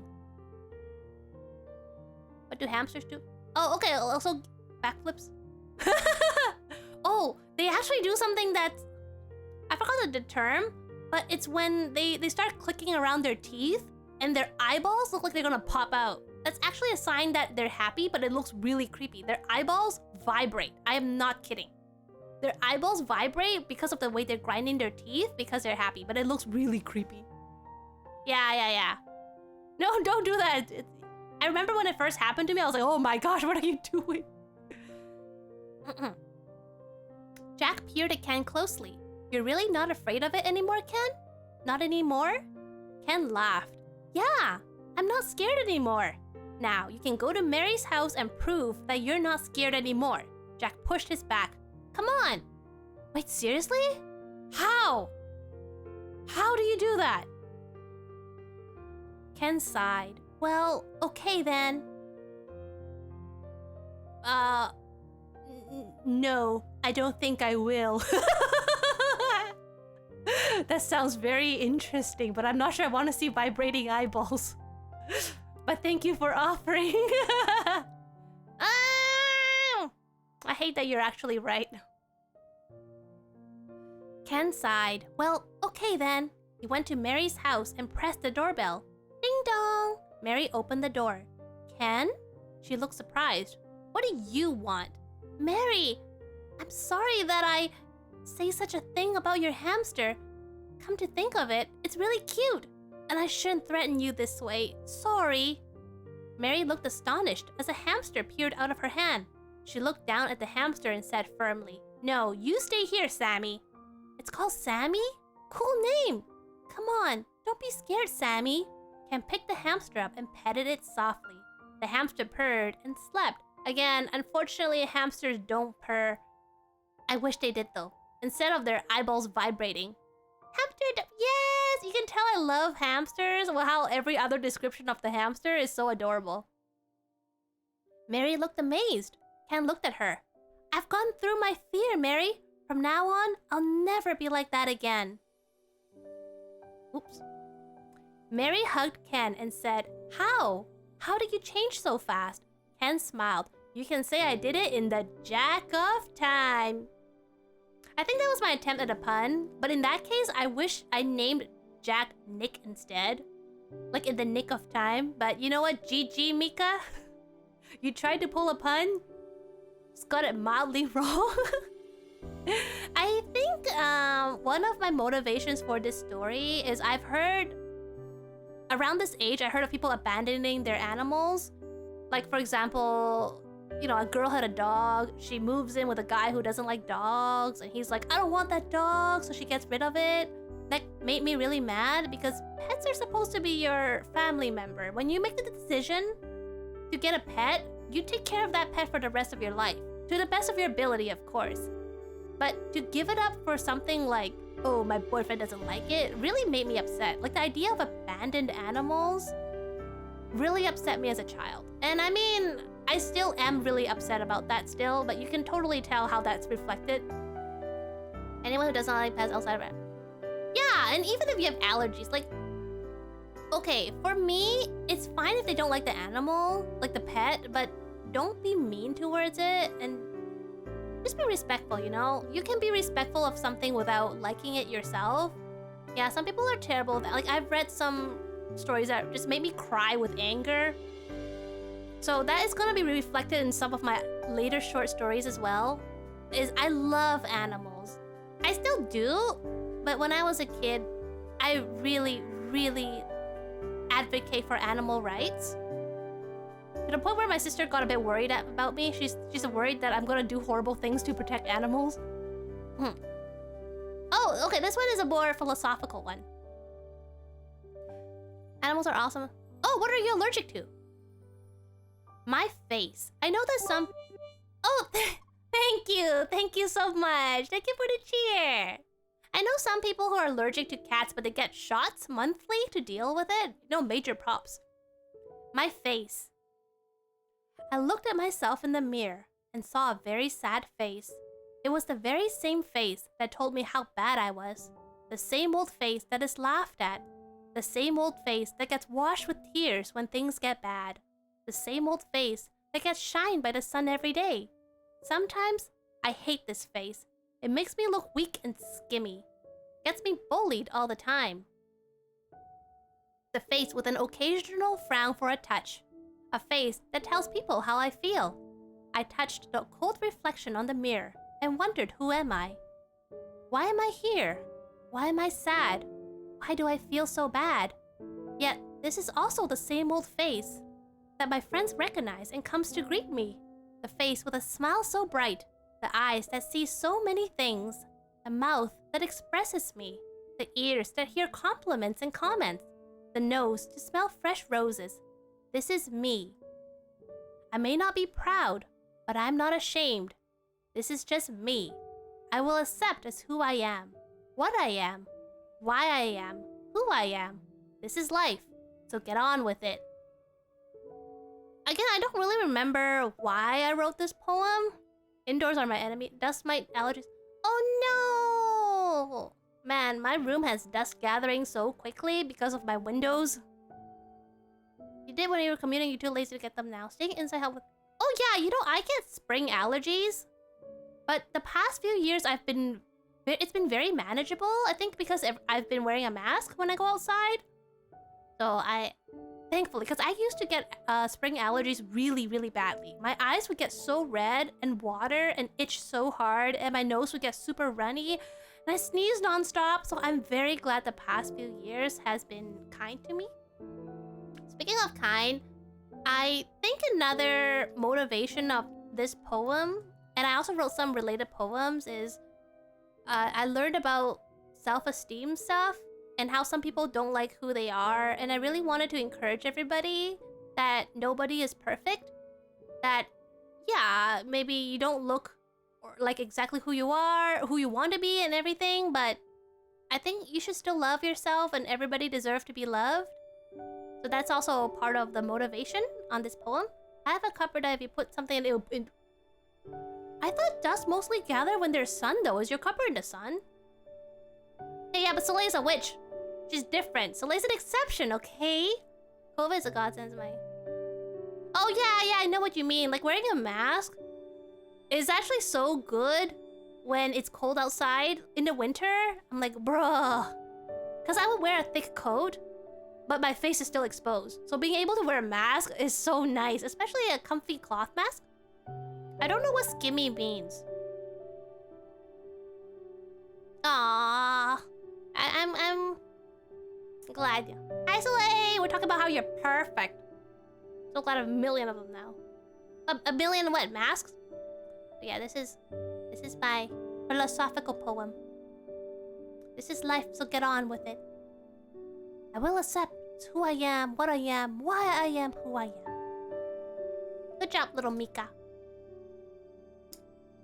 Oh, okay, here's another funny one. Here's another funny story.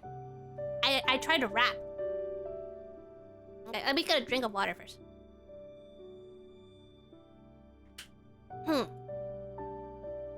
Okay, May, to the movies? There's a great one, so I see. Come on, baby, rating's not a D. Let's go, don't say no. Ken sang as he held my hand and spins me around and kissed me. I slipped free of his hands and sighed. Yeah, it's Ken again. At least I'm not called Mary, I'm called May now. I swear I've just used the same 5 names for all my short stories. Sure then, what's it called? He jumped in the air and wiggled his body. It's called Mandy the Dog, about a dog sitting on a log, then a fog, the dog just falls. I was a little frustrated, but still tried to control my temper. Then let's go. Are we going on bus, on feet, or on car? He gave me an evil-looking smile. Not on feet, not on car. Don't be so fuss. We're going on bus, and don't ask me cuss. He laughed and jumped to the door and opened for me. We were waiting for the bus when Ken suddenly jumped up. All right, man, what's taking it so long? If it don't come, I'm gonna hit it bing bong. He wiggled his bum and head to the middle of the street. With some luck, the bus will see us.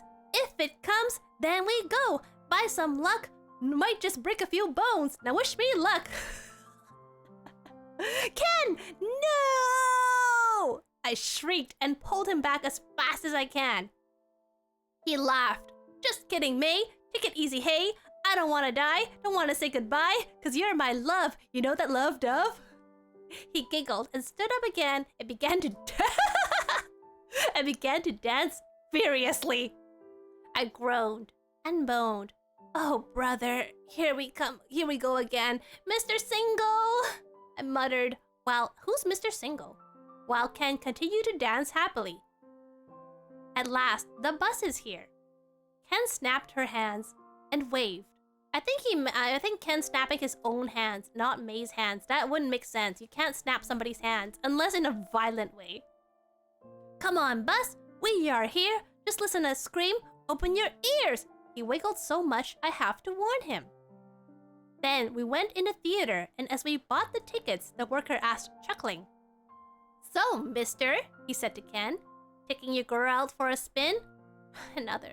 Righto, baby-o, gotta keep her in track, gotta keep her in a sack. Take her out, and she will shout, Kenya, Kenya, I love Ken till May. And so you worker, call me sir, 'cause I'm a master for the lovers. He snapped his hand and gave his head a whirl. Gave his head a whirl? I really hope he's whirling his whole body, not just his... How do you whirl your head? Holy broken wrist.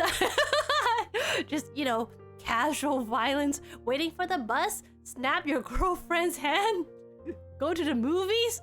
Just another Saturday evening? The worker looked at him strangely and handed him the tickets. I heard him mumble, I know that sometimes people get excited, but this is crazy. I felt embarrassed and looked at Ken firmly. Ken! You have to stop this behavior! I looked at him seriously. Ken smiled a broad smile. Sorry, May, but I can't, 'cause I'm a man and we don't shut up until you cup us with a cup. I don't know what that means. Don't ask me what that means. Cup you with a cup. He smiled and took me to the seats. After the movie, we came out and I asked Ken. I thought it was supposed to be a dog, but it turned out to be a... Wait, what is it? Let me think. Like, who's saying this? My writing is so weird, I don't know who's saying. Is this Mary or is this Ken saying? Okay, I think this is Ken. I think this is Ken talking. I thought it was supposed to be a dog, but it turned out to be a woman named Doggy, and the funny movie turned into a romantic movie. I turned to him. But what do you think? No, I think May said that. I think May said that. Holy cow, I can't even tell who wrote. Okay, I'm gonna say it in May's voice. I thought it was supposed to be a dog, but it turned out to be a woman named Doggy. For shame. Imagine being named Doggy. And the funny movie turned into a romantic movie. I turned to him. But what do you think of it, though? He was frowning, but when he looked at me, he smiled. No so good, May. Too mushy. I'd rather eat sushi. It's not my type. Not what I like. Do you guys not watch previews or trailers or look up the movie before you go? Why are you surprised? I stared at him. Ken, could you stop it with the raps? I can't stand them. But May, please understand that if I don't rap, I'm not Ken. Don't make me love. Standard to above. I'll be pleased if you let go of me. He twirled around and started to dance again. How about a pizza from the Pizza Mas? I love it a lot, and that's it, ... Okay then, I'm in the mood for the pizza. I looked at him closely, but no raps, okay? A continuation of what? Everybody is called Ken and May in my short stories, but they're not related. I'm just not original. I just cannot be bothered to think of a new name in all my stories. I know, so like, don't worry. This is not painting him in a good light, and it's not meant to paint him in a good light. He was silent, and I gave out a hopeless sigh. Oh yeah, wait, I wrote that. Wait, sorry, Soleil, I didn't see you were reading ahead. Oh, okay. I have to switch boyfriends someday. Here's some name Jeff and Joe. It's too late, Kiva. I'm not 10 anymore. I'm so sorry. Everybody's Ken or May. It's too late. I took his hand and lead him to the pizza shop. As we said that, go back. Yeah, just time travel back. But then I can't stream anymore. I don't think I can stream if I'm 10 years old. That's probably against some law or something, like child protection law. Is that worth it? You can? What, are there 10-year-old streamers on Twitch? Are there actually 10-year-old streamers on Twitch? Bruh. Okay, what was I gonna say? Oh yeah. As we sat down, I looked at Ken. What kind of pizza would you like? What the heck? And it's okay if their parents let them?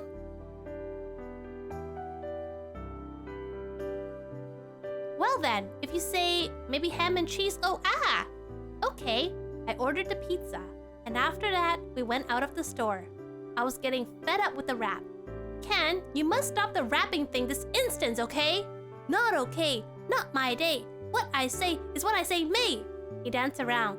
May okay, no rap, not okay, rap is zap. I like rap. I have had it. Grrr! Can you stop that now or I will get nasty? Nasty? To me? May is nasty, nasty to me. Oh, I see, that is the key. I pushed him now and he fall. Ken, I'm very, very mad now.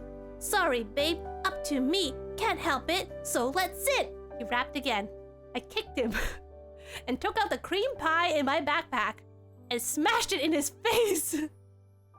Oh, hi! Jessix, oh, hello! Wait, why are you quoting me on my own channel?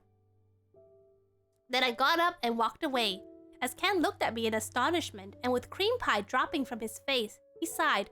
Woman's heart makes me dart. Needle in the sea, oh let it be. The end.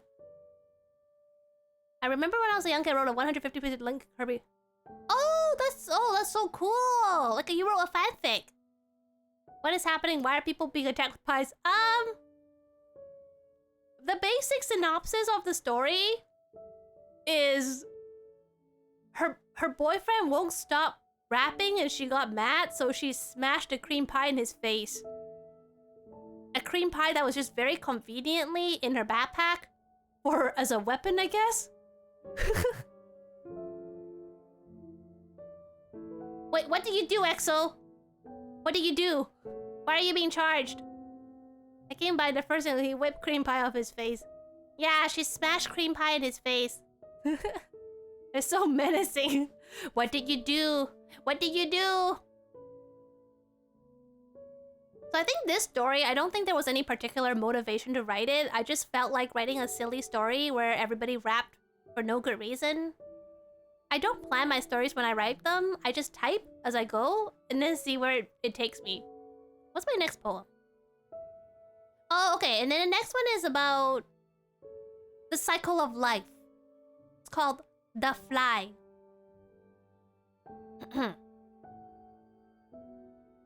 If you heard my offense, you'd be disappointed in me. What did you do?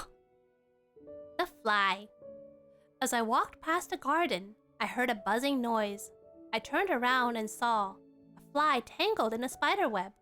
I stared in horror as the spider approached, the fly struggling for freedom. The spider acted like death approaching. The fly still tried to flee. An urge pushed me and tempted me to help. I wanted to kick off that spider. I could not stand it and rescued the fly. Even if the spider had took a bite, the fly dropped on the ground. Its wings shivered a bit. Its legs struggled to get up. 2 minutes later, it never moved again. At that, I started to regret. The fly had died of a painful death. I knew better than to interfere with the laws of nature. That bite from the spider could have helped, since the saliva is a painkiller, and now it died with no use, not even a little meal, but just another dead fly on the ground that would be swept off the next morning, into the grass and into the soil. I dropped my head and walked back into the house. Then, in the sunlight of the spring, a spider is spinning another web. It's my punishment for, I asked them to check you out, but warned them out. Wait, why would you ask them? Wait, so like, aren't you presenting a really impossible thing? You want them to check me out, but then you're gonna try them if they did? I'm so confused! So I think this poem was when I was reading about, the food chain, and I remember watching a lot of animal shows where I watched, lions hunting zebras and animals eating each other to live and stuff like that. And I think this poem is kind of to reflect that it looks cruel, but that is the food chain and we should not interfere. Oh yeah, I wrote this when I was like 10 to 12 years old. That's why it's Tales from Little Mika. I wrote them when I was a kid. And I'm trying really hard to remember what I was thinking. Your PC just crashed? Blue screen of death? Oh no! Oh, I'm so sorry, Kiva. What happened? So this is me trying to act a bit more deep about... Thank you, pastry. It's about a fly. Let me take a drink of water.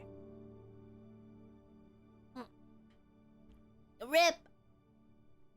So I'm sorry to say there is gonna be some more sad stories though, Kiva, but nothing sadder than your PC dying. He runs in. Oh, are you able to restart? Like, I don't know what to do when there's blue screen of death. Is it okay now? How is your computer now? Where's my next? Oh, okay. So the next story and a couple of the stories afterwards is when I started to learn about pollution and environmental issues and how it is affecting animals.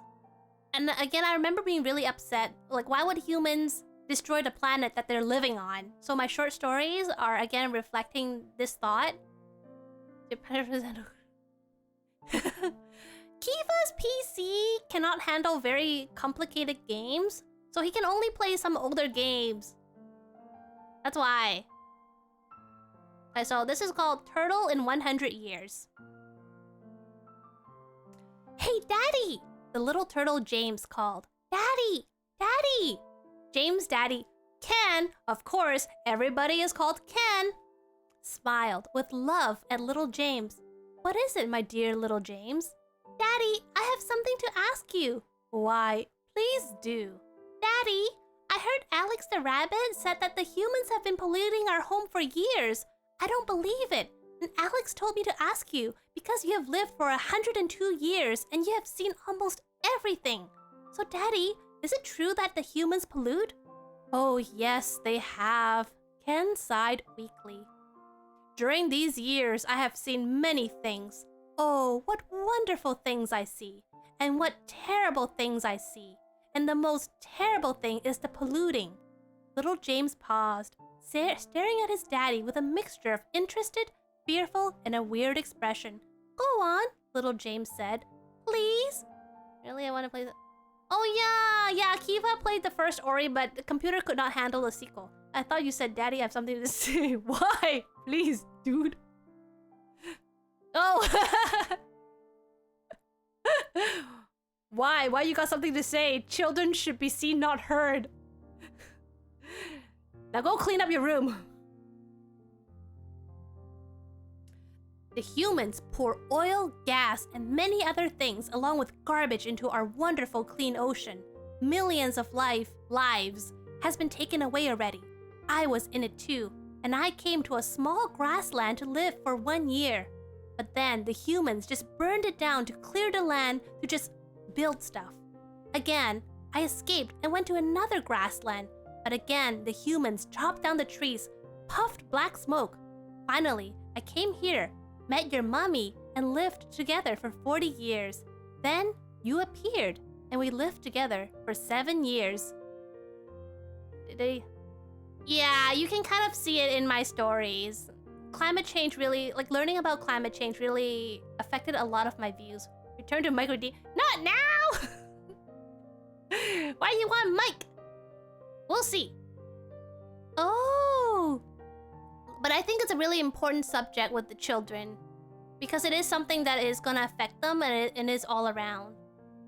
Little James stared at the grassland. Daddy, will the humans kill this place too?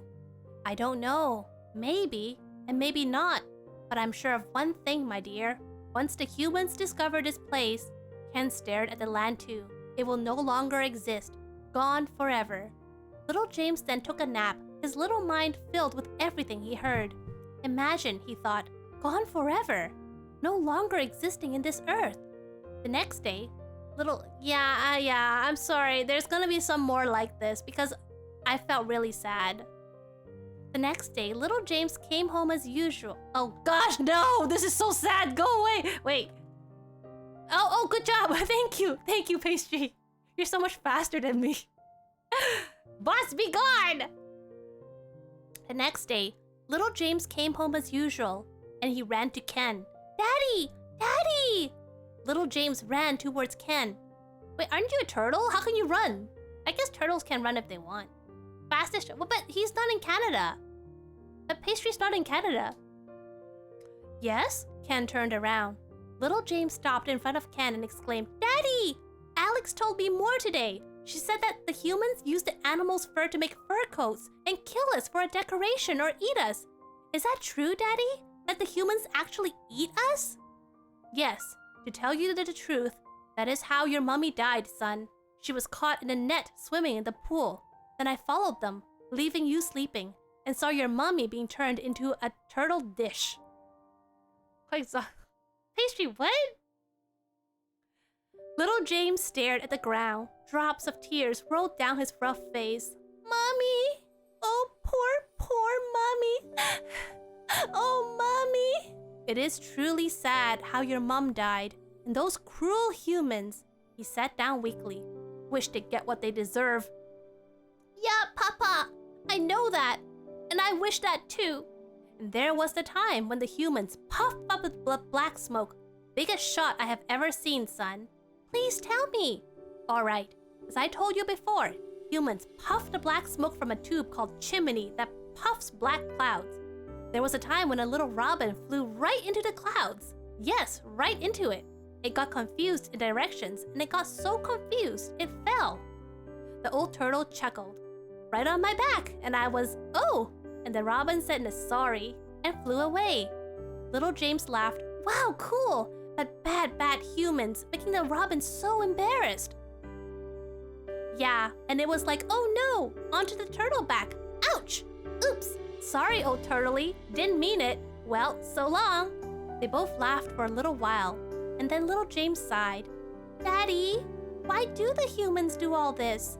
I mean, doing such a thing must have something powerful behind, like a motivation.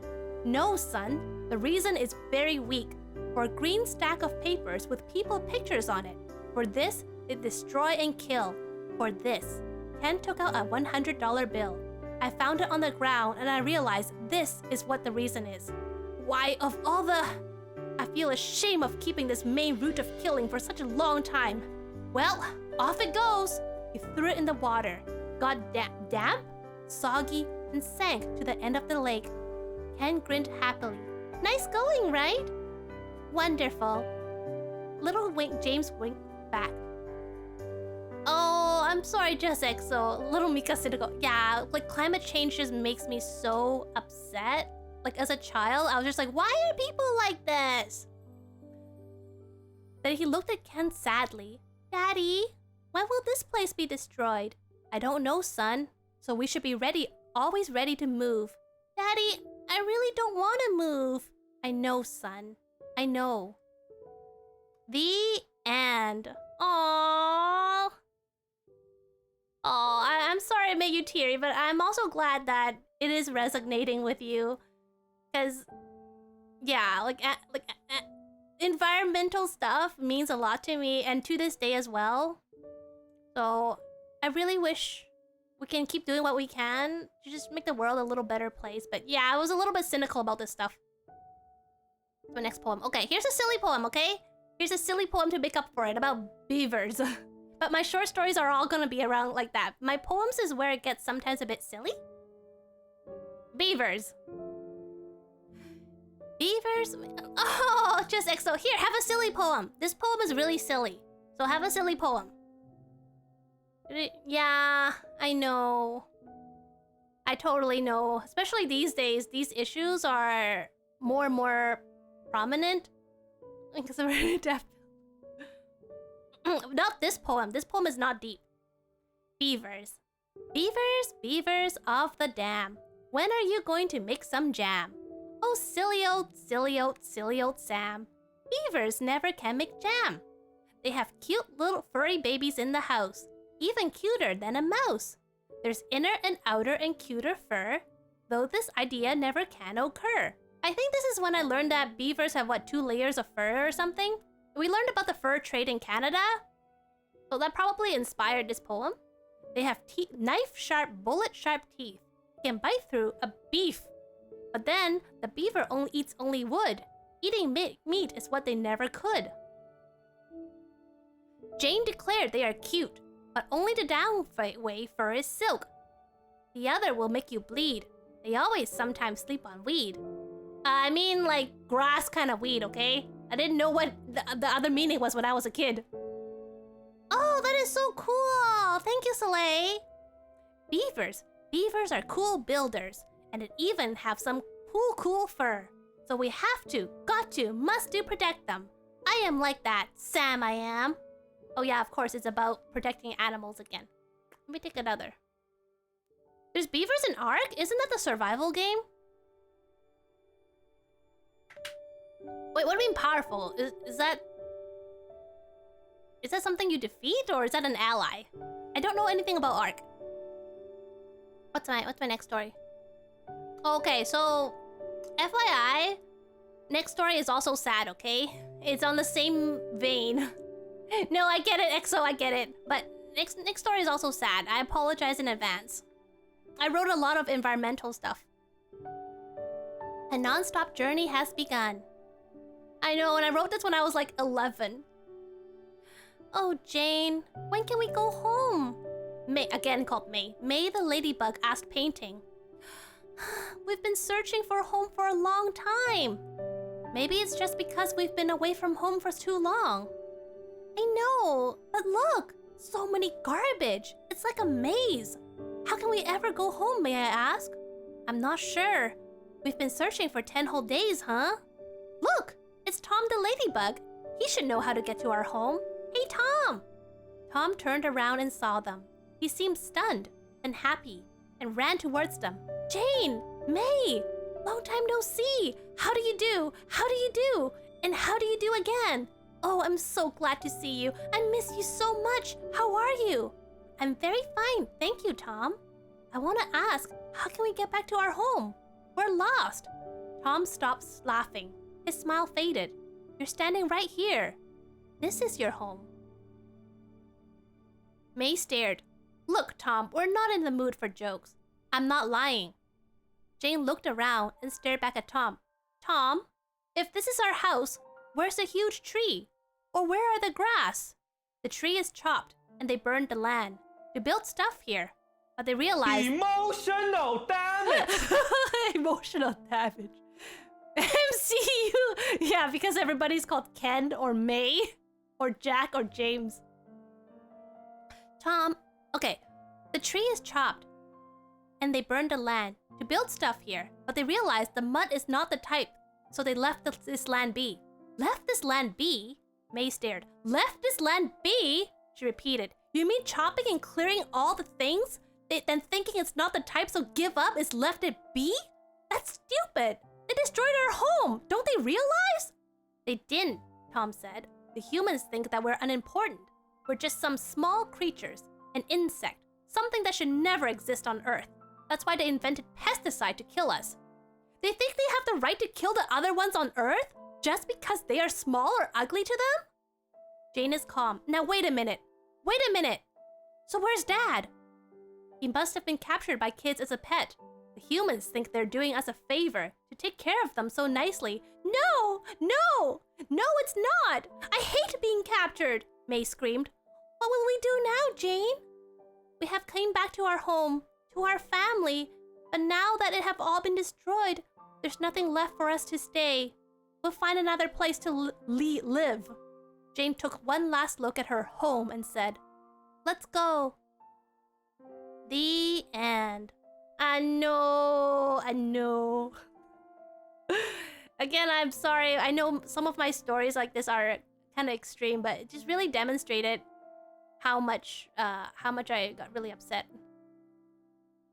Well, I know some people let their birds like fly around in their homes. So I think birds can live happy lives as pets, but hopefully you don't keep them caged up forever. Yeah, I know. It's very sad. I'm so sorry. Okay, which one? Okay, so the next one, I'll explain the next one after I read the poem. Now, yeah, I know what you mean. Actually, let me take a drink of water first. Yeah, I get it. Okay, so this one is called The Life Test. My life has begun. It's not as plain as a bun that you eat for lunch. But I just drank! Okay, I hydrate again. Wait, pastry? Okay, I hydrate twice.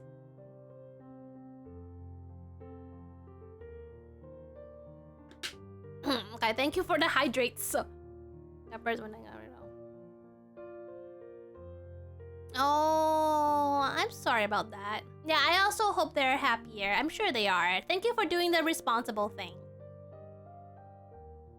For when I was born, that's ripe as a corn, I felt my heart like a thick piece of thorn.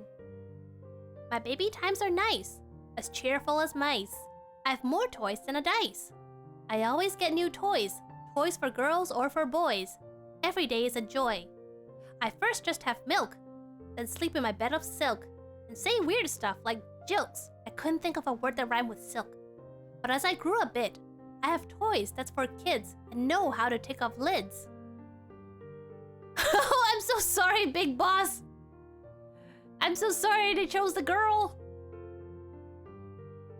Then I went to school and went to swimming pools. I got tricked in April Fools. I grew even more and started to do chores and start to open doors. I stopped playing with toys and hung out with the boys. It was a real joy. But Mom said they're bad. I think she is mad, but hanging out is the fad. The boys taught me things. It's not to sing or play music that bings. We rang the doorbell and ran away as the cat meows. We stole things from the store and I stopped doing the chores and continued to ring doors. Then I learned to drive and they taught me it is life. We drove an hour 120 miles. But suddenly there was a man. We tried to stop but can't, and then there was a loud bang. The man was dead. For all I care, we must be mad. But they told me it was fair. He ran in front of the road. He knew our speed was low, and that was our code. But the police arrested me. There was a witness who can see, and that was the key. I shouted to Mom for help. I don't want to go to jail! But nobody answered. Oh, then the police officer, he says, your mom died. I was shocked. But how? She crossed the street, and the car's going music was too loud. Then I was in jail. My life is now all pale. The test of life I have failed. From then on, there is no more songs, and the life road is still long. Okay, I don't remember exactly when I wrote this poem, but I think I can guess why I wrote this. Is in an elementary school, I think around when I was 11 or 12, we had speakers come in to tell us about the dangers of speeding and driving. And we had mothers who lost their sons in hit and runs, just telling us like, oh, when you learn to drive, please be careful because you are in charge of a giant, potentially killing machine. Yeah. So I remember just learning about how if you do the wrong thing, like speed and drive, then something like this could happen. So I think I wrote this thinking like, be careful of who you hang out with, do the responsible thing, drive safely. Oh, thank you for the head pet. Thank you for the head pet. Yeah, I don't know why would they have speakers like that for elementary school. We're not even old enough to get a license, but I guess they really want to start them young, make sure they don't get the wrong idea. Right, what's my next short story? Oh, okay. I'm so sorry. It is another sad one. It is another one about animals. I wrote a lot about those animals. And oh, thank you. Thank you for this resubscription. Happy 8 months. Yes, I know I misspelled pale. I misspelled a lot of words, David. I was 10. Or 11. Or 12. 10 to 11. Okay, here's another sad story. I'm so sorry for all the sad stories. Oh, why do we do that? I just can't believe it. I just can't. Jenny the rabbit sighed. What's the matter, Jenny? Asked Jenny's friend, May. Again, May the cat. You look like you have seen a ghost. Worst. Oh, I read a lot of books when I was a kid. I was a huge bookworm. So even though my spelling is bad, my sentence structures are usually okay because I kind of know what it should sound like because I read so many books as a kid. We'll talk about that afterwards. Let's talk about that. How much different is younger Mika from current Mika? It's really hard to say because I don't really think of myself objectively, but I will say that a lot of my core values are still the same. I still care a lot about animals and environmentalism and how, you know, women's rights or everybody's rights, that kind of thing. But maybe I'm a little less extreme because I know that life is not so black and white. In my stories, you can see there's always very clear black and white, right and wrong. Like, for example, animals are right, humans are bad, or in a relationship, May is right, Ken is wrong. But now I see there's a lot more nuances, and sometimes things are more gray. And even if there is a clear right or wrong, you still need to understand why they're doing that. And understanding why they do that doesn't mean you're justifying it, but then that's when you can really try to get to the root of the problem. So something like that. I don't really analyze myself too much. But let's do this story, and I'm so sorry, it is gonna be a depressing one. Oh yeah. Worst, frowned Jenny. Worst. Oh, I have never seen anything crueler than that. I can't believe it. Oh no. But what? What did you see? I mean, it was cringe when I saw about it, but when I'm actually reading it, it's actually a bit sad. I saw bad things. I saw someone beating a horse with a stick because there is some kind of race going on and every human wants to get to be a winner, so they beat the horses to get faster. Why? Wait, why are you shouting me out? That makes no sense. Why? I heard the sound the stick made beating the horse. I wish the humans could get turned into a horse and the horses become the humans and beat them with a stick. Poor horses, May sighed. Big bad humans. No, I don't want to be president. Yeah. I just hate them so much. Jenny paused. Speaking of the cruel of humans, why do you get... Yeah, admit this! Stop shouting me out! Why do you get wild? Jenny peered at her. You have a golden tag on your neck. Yes, and I wish I can get it off. Once, I had some cute babies, right? Human horse. Isekai. I had some cute babies, right? And the humans got so furious, they threw my babies outdoors. You know, newborn kittens are so weak, they died. The humans said, serve them right for dying. Defeat. Oh yeah. Hey, dear, get those dead cats out of my door. They stink. Can you imagine that? I have babies. They have no right to kill them. And they say they stink? What did you do? Oh, I screamed. Knocked down 2 vases, damaged 1 sofa, spilled the milk, took my dead red bodies and threw it on the kitchen table, threw the crystals on the floor and broke pole wires, damaged pans, and then I scratched the humans. Then I ran away, taking nothing with me. Serve them right. Smart move. I was kicked away because I shed. Imagine, shedding is the most common and normal thing in the world, and they kicked me out and bought 2 gerbils. Gerbils shed too, but their fur are much too small for the humans' beady eyes to see. Why should humans buy me when they know girls have kittens? If they don't want to, buy a boy. Why? Why should humans buy me when they know rabbits shed? If they don't want to, don't buy me. Why? Yeah, why? The poor end. I think this one was when I learned about pet abandonment, how some people abandon pets or get rid of the babies because they cannot be bothered. Yeah, I know. Yeah, they are a little dark, sorry. And I learned how like people get rid of the babies. Like, oh no, my cat got pregnant, just got rid of all the babies because they cannot be bothered to spay or neuter them or do the responsible thing. Or getting rid of a pet because they grow too big and they're no longer... Yeah, Perk gets a shout out. Or when people get rid of their animals because, oh, they're so cute when they're a baby, now they're bigger, they're in the way. Or, oh no, I got a husky, and the husky is so hyper in my tiny apartment, so I'm gonna get rid of them. Like, think that kind of irresponsible pet ownership really made me mad. Because again, as I mentioned before, pets are for a lifetime. They're your party member. You mean a life to them. When you make the decision to have a pet, you should do your research and then suck it up. Like, to the best of your ability, of course. I understand sometimes things happen, but you know the difference between irresponsible pet ownership. Yeah, I was very passionate. What about owner pet? Your duck left me. I'm so sorry, big boss. No, David, what are you talking about? I love my phone. Young Mika wouldn't want to exchange the phone because she loved her phone. Yeah, I was very passionate, as you can see. That's why the story's got a bit dark and a little bit extreme. I need another drink of water.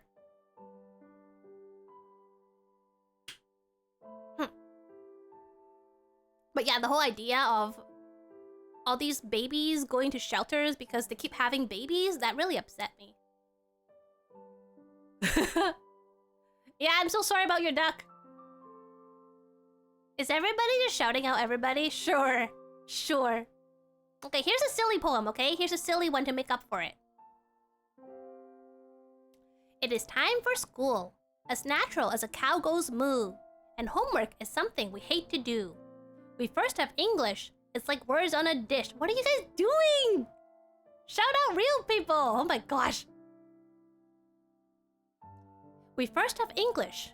It's like words on a dish. As easy as letting go of a fish. Then we have recess, and thing that can't go lest. It is to escape from test. Holy cow, why is everybody shouting out? Yamete kudasai. I'm right here. There's no need to shout me out. What am I gonna say? Oh yeah. I ate some chips and juice to water my lip and gave my sandwich a little nip. Yes, I am getting flustered. I'm sorry, Soleil. You're not a mod. Yamete! Then we had music. It's not like a sidekick. It's some weird music you make. Then it messaged me privately. Well, who is it? Then we had science. We measured nails in pints. I think I was pronouncing pints and pins. That's why I made it rhyme with mint. We measured nails in mints, pins, and dropped acid on mints. It is lunchtime. You don't need to spend a dime, cause that lunch is mine.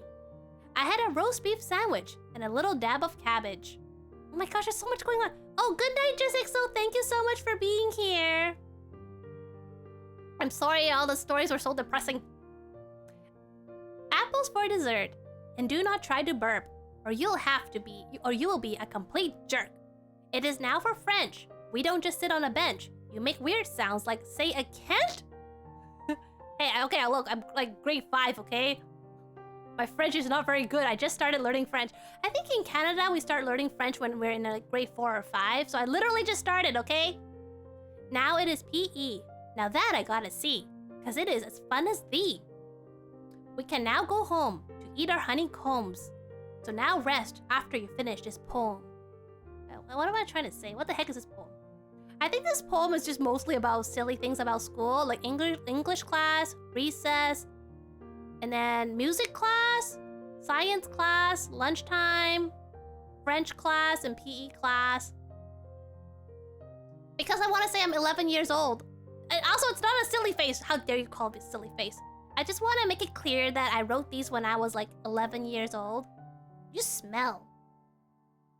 Is the next one? Don't tell me the next one is depressing too. Okay, next one is not depressing, thankfully. Okay, thankfully, next one is not depressing. It's more an adventure story. Mount Lava's lava explode. Isn't Mount Lava wonderful? Yeah, that's right. Got a volcano? What you gonna name it? Mount Lava. I sighed and looked at the huge volcano. It is worth the 6-hour drive. Such a beautiful place to camp. Mount Lava hadn't blown up since 1908, so now this location has become the most popular visiting place. After we set up the tent with my 4-year-old daughter, we ate some dinner and went to bed very tired. I slept happily, dreaming of tomorrow's plans. Eat, sleep, play, eat, sleep, play, that's all that counts.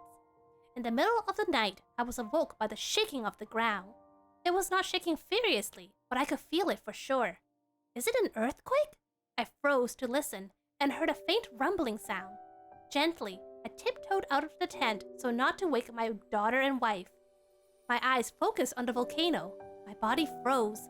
Black smoke fumbled out of the volcano. Sparks of red and yellow sprinkled everywhere. Ash flashed out. The shaking is getting louder, and the rumbling sound is getting bigger.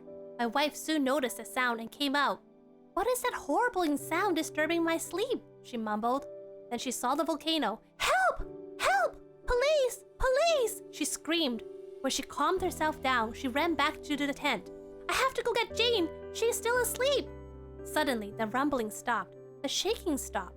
The lava disappeared. Everything was silent. Has it stopped? I leaned closer to look. It's going to explode! My wife Mary cried, but it's too late. The mountain exploded with a vast volume. Suddenly, hundreds of flying rocks came flying toward us. We ran as fast as we can. Then a stream of lava came pouring down. It is heading towards us. We ran to the car, but found out the only path to the parking lot had been blocked by the rocks. We tried to climb over the rocks, but it is just too hot. My heart leaped at this sight. If we stay, the lava and the rocks will get us. Just when we think it's hopeless, we spotted a huge statue of some famous man. Quick, climb it! I started to climb on it. The statue's surface is a huge rock hat, just enough for us. The rocks are slippery and the corners are sharp, but we have no choice. I looked at the volcano. I saw a hot stream of lava coming this way. Quick! I cried from the top. My wife struggled with our daughter. She won't come up. She still wanted to sleep. Take her! Mary held her as high as she can. I leaned over, reaching. The lava is coming! Quick! My wife screamed, still reaching. Got her! I took hold of Jane and got her up. Then I helped Mary to get up. And just in time too, the lava had just reached here. Do you think the statue can stand it? My wife asked, shivering. I did not answer her. Too scared and too afraid of the answer. The lava's level is getting higher and higher. If it keeps on rising, it will reach us. We can do nothing but pray. Jane is very happy at the sight of the lava. Pretty water! Miko, swim! And try to jump in the lava. No! We both screamed and she cried. I stared at the lava. It seems to be getting lesser and lesser. But why? Oh, I forgot. It must have got to the nearby river and is being washed out to the ocean. 2 hours later, the lava are gone. Then it rained. The rain cooled down the steaming ground. We got down from the statue. Where is the car? It must have melted. How can we go then? I sighed, depressed. Look, Mary cried.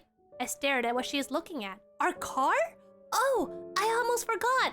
We drove the car to the higher side. The lava didn't reach it. We ran to the car and sat down to rest. After we had calmed down and picked up our mood once again, I said, I'm never going to camp anymore. Yeah, it's too dangerous. She put her hand in her pocket and got out a rock. What is with this piece of volcano rock? It must have fell in my pocket. I'll keep it for a memory. Let's go home. We start the car and start to drive back home. Wait till the reporters hear about this. Where did they go? They went, let me see. They went camping at a volcano. At Mount Lava. Oh, thank you, David. When I just write as I go. I don't really plan. I think it's because I learned that some volcanoes are now dormant. They're asleep and people go, picnic around it and stuff like that. So there's always a risk that it might suddenly explode because apparently there is not a lot of warning signs on when it will explode. And again, when I was a kid, I read a lot about natural disaster, like Pompeii. I read about Pompeii, and that also had a really big impact on me. I saw pictures of, was it like the casting, the clay casting of people who looked like as they did when they died. I remember they just died in an instant, and that really was like, holy cow, Mother Nature is so powerful. Pompeii, let me see if I can spell it. I think it's Pompeii. I will really want to go there one of these days and just see them. So the combination of learning how powerful Mother Nature is and how human beings are killing Mother Nature, like that combination affected a lot of the short stories and poems that I wrote when I was that age. Sorry, I need another drink of water. I've been reading for 2 hours. Okay. Let's see what's my next one. What's my next story? Oh, this one is cute. Okay. The hamster's writing. Oh, sorry. Where's my hamster wrote something. The following words shall be typed by my beloved hamster. Thank you. Maybe doing some. Oh, okay. See you. There's a bell. Oh, in it? Wait, did they survive? Did the old man and his granddaughter survive from the volcano? Oh, okay. Oh, but I think I don't remember which volcano, but like in ancient times, maybe not too ancient, but a volcano exploded and apparently only one person made it alive. It was someone in the underground jail, but he was severely burned, and when he got out and saw everybody was dead, he kind of went crazy. But I don't remember what was that.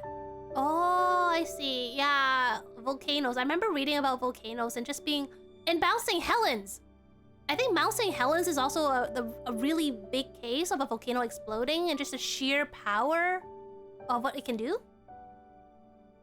So the following words shall be typed by my beloved hamster. Thank you.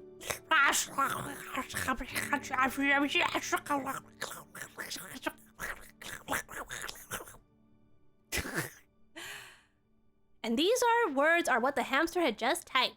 But I'm sure everybody would love to know what it really means. No, I'm trying to read this. I'm trying to read this.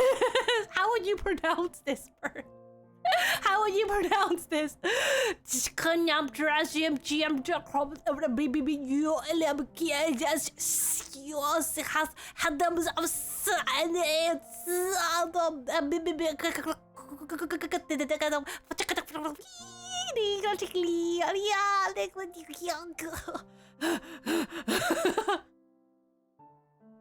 So this is what the hamster actually means. Hamster, hamster, who said hamsters are dumb? Hamsters, hamster, sunflower seeds are yum. Hamsters, hamsters, we are always sleeping. Hamsters, hamsters, to us we are like royal kings. Hamsters, hamsters, our fur are always fluffed. Hamsters, hamsters, don't think they are tough. And that is what my beloved hamster was trying to type. But unfortunately, they do not know words. They don't know words and the words don't know them. Too bad. I don't know why I decided to do that. I think I put the hamster on the keyboard and just let them type a paragraph. Then I translated it. What's going on?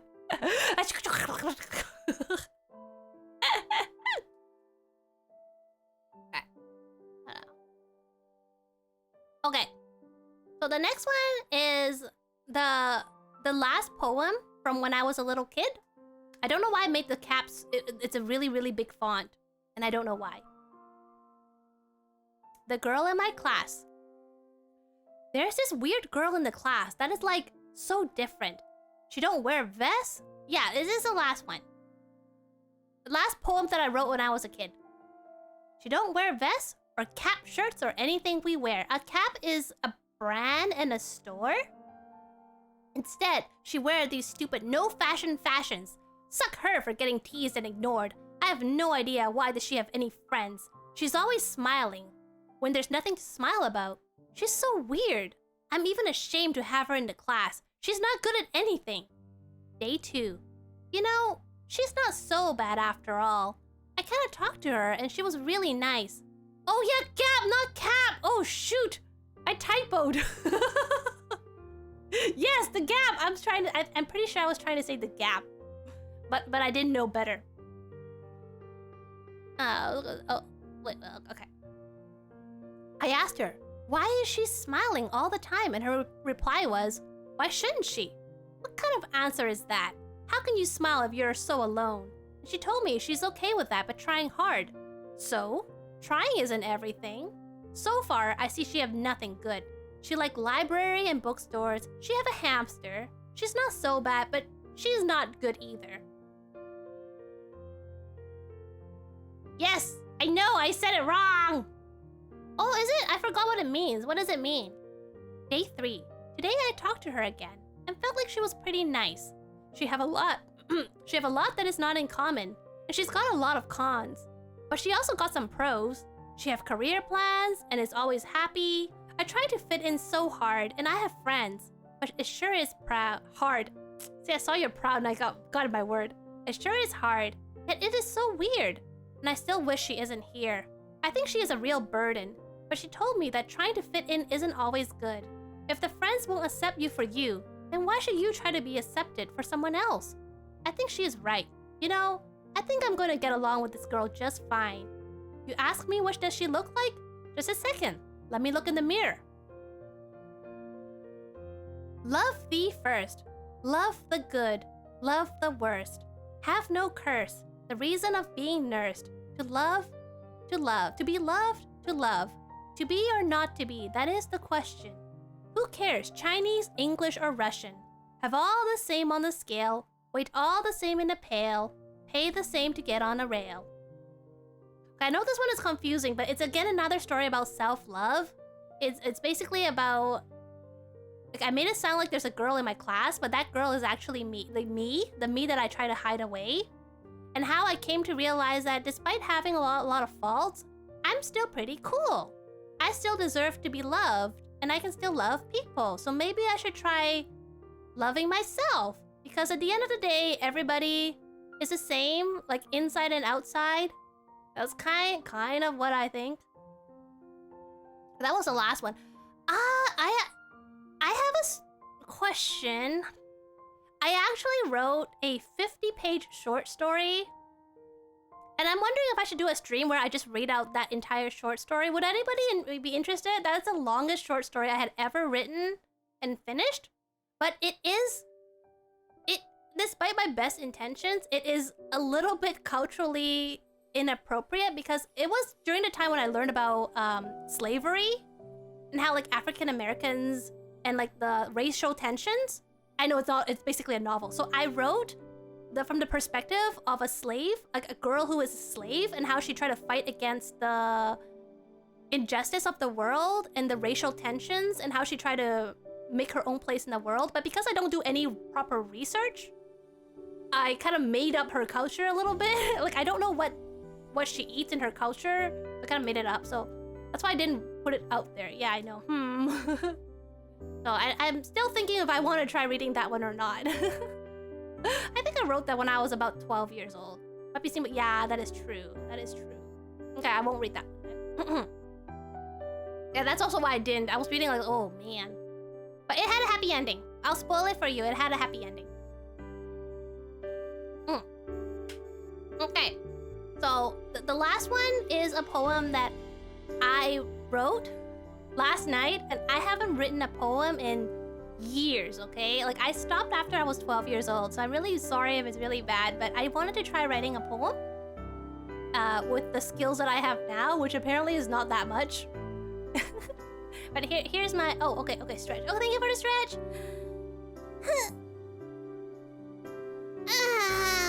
Thank you for the stretch. So here we go. The last poem of the night, concluding the stream. One that's written in 2022. Yeah, brand new Mika exclusive. Again, apologies for the quality. Oh wait, sorry, that was one more part of the poem. Do the same to male the male. Build bridges, not walls. Nothing is too tall, then nothing can ever fall. No love is too small. Zank, Lunkhead, and even Paul. I forgot to read this part. Alright, here's the actual poem that I wrote last night. Okay. When this whole streaming thing started, it felt like venturing into a land uncharted. I felt scared, I felt excited, I felt nervous. What if I fail and do you all a disservice? What if I mess up and everyone unsubs? But you all have been so supportive. My experience has been nothing but positive.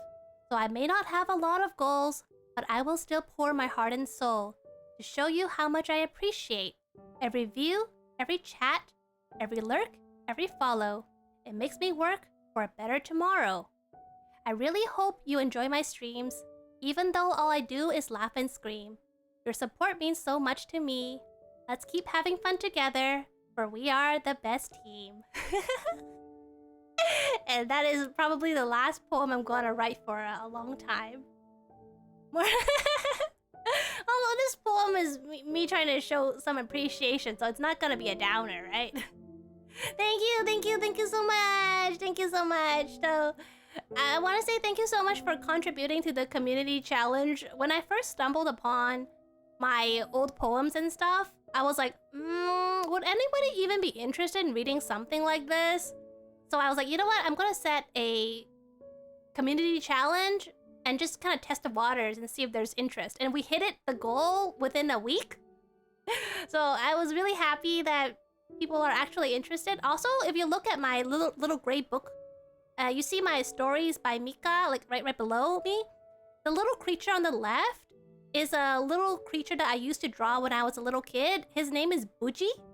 because I used to have a stuffed animal called Buchi, so I drew Buchi as a cartoon character. It kind of became the basis of how I draw hamsters these days. It's kind of from the... Oh, okay, you want a dad joke? Okay. Let me see my dad joke. So I also wanted to put something from my childhood there, but let's do a dad joke. Let me see. You know what? In honor of the duck, let's do a duck one. What time does a duck wake up? So what time does a duck wake up? Any guesses? That's a really good... I'm so sorry. I'm so sorry. That's a good try, Pastry. So the correct answer is, what time does a duck wake up? At the quack of dawn. Or when he leaves not the big boss. So let's look for someone to raid. And once again, thank you. Thank you so much. I really hope you enjoyed today's stream. Wait, before I go check my Discord. Okay, wait. Apparently I have to check my Discord. I don't have it opened. Give me 1 second. Why am I checking my Discord? What am I checking? Wait, I found real... Wait, is it where you act like I'm a cat? What? David, what? Oh, thank you. Thank you for the cringe. No, thank you so much for cringing with me. Let's see. Oh, what's up?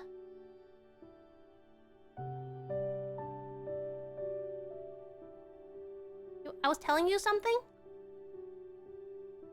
Oh man, I don't remember what I was trying to say.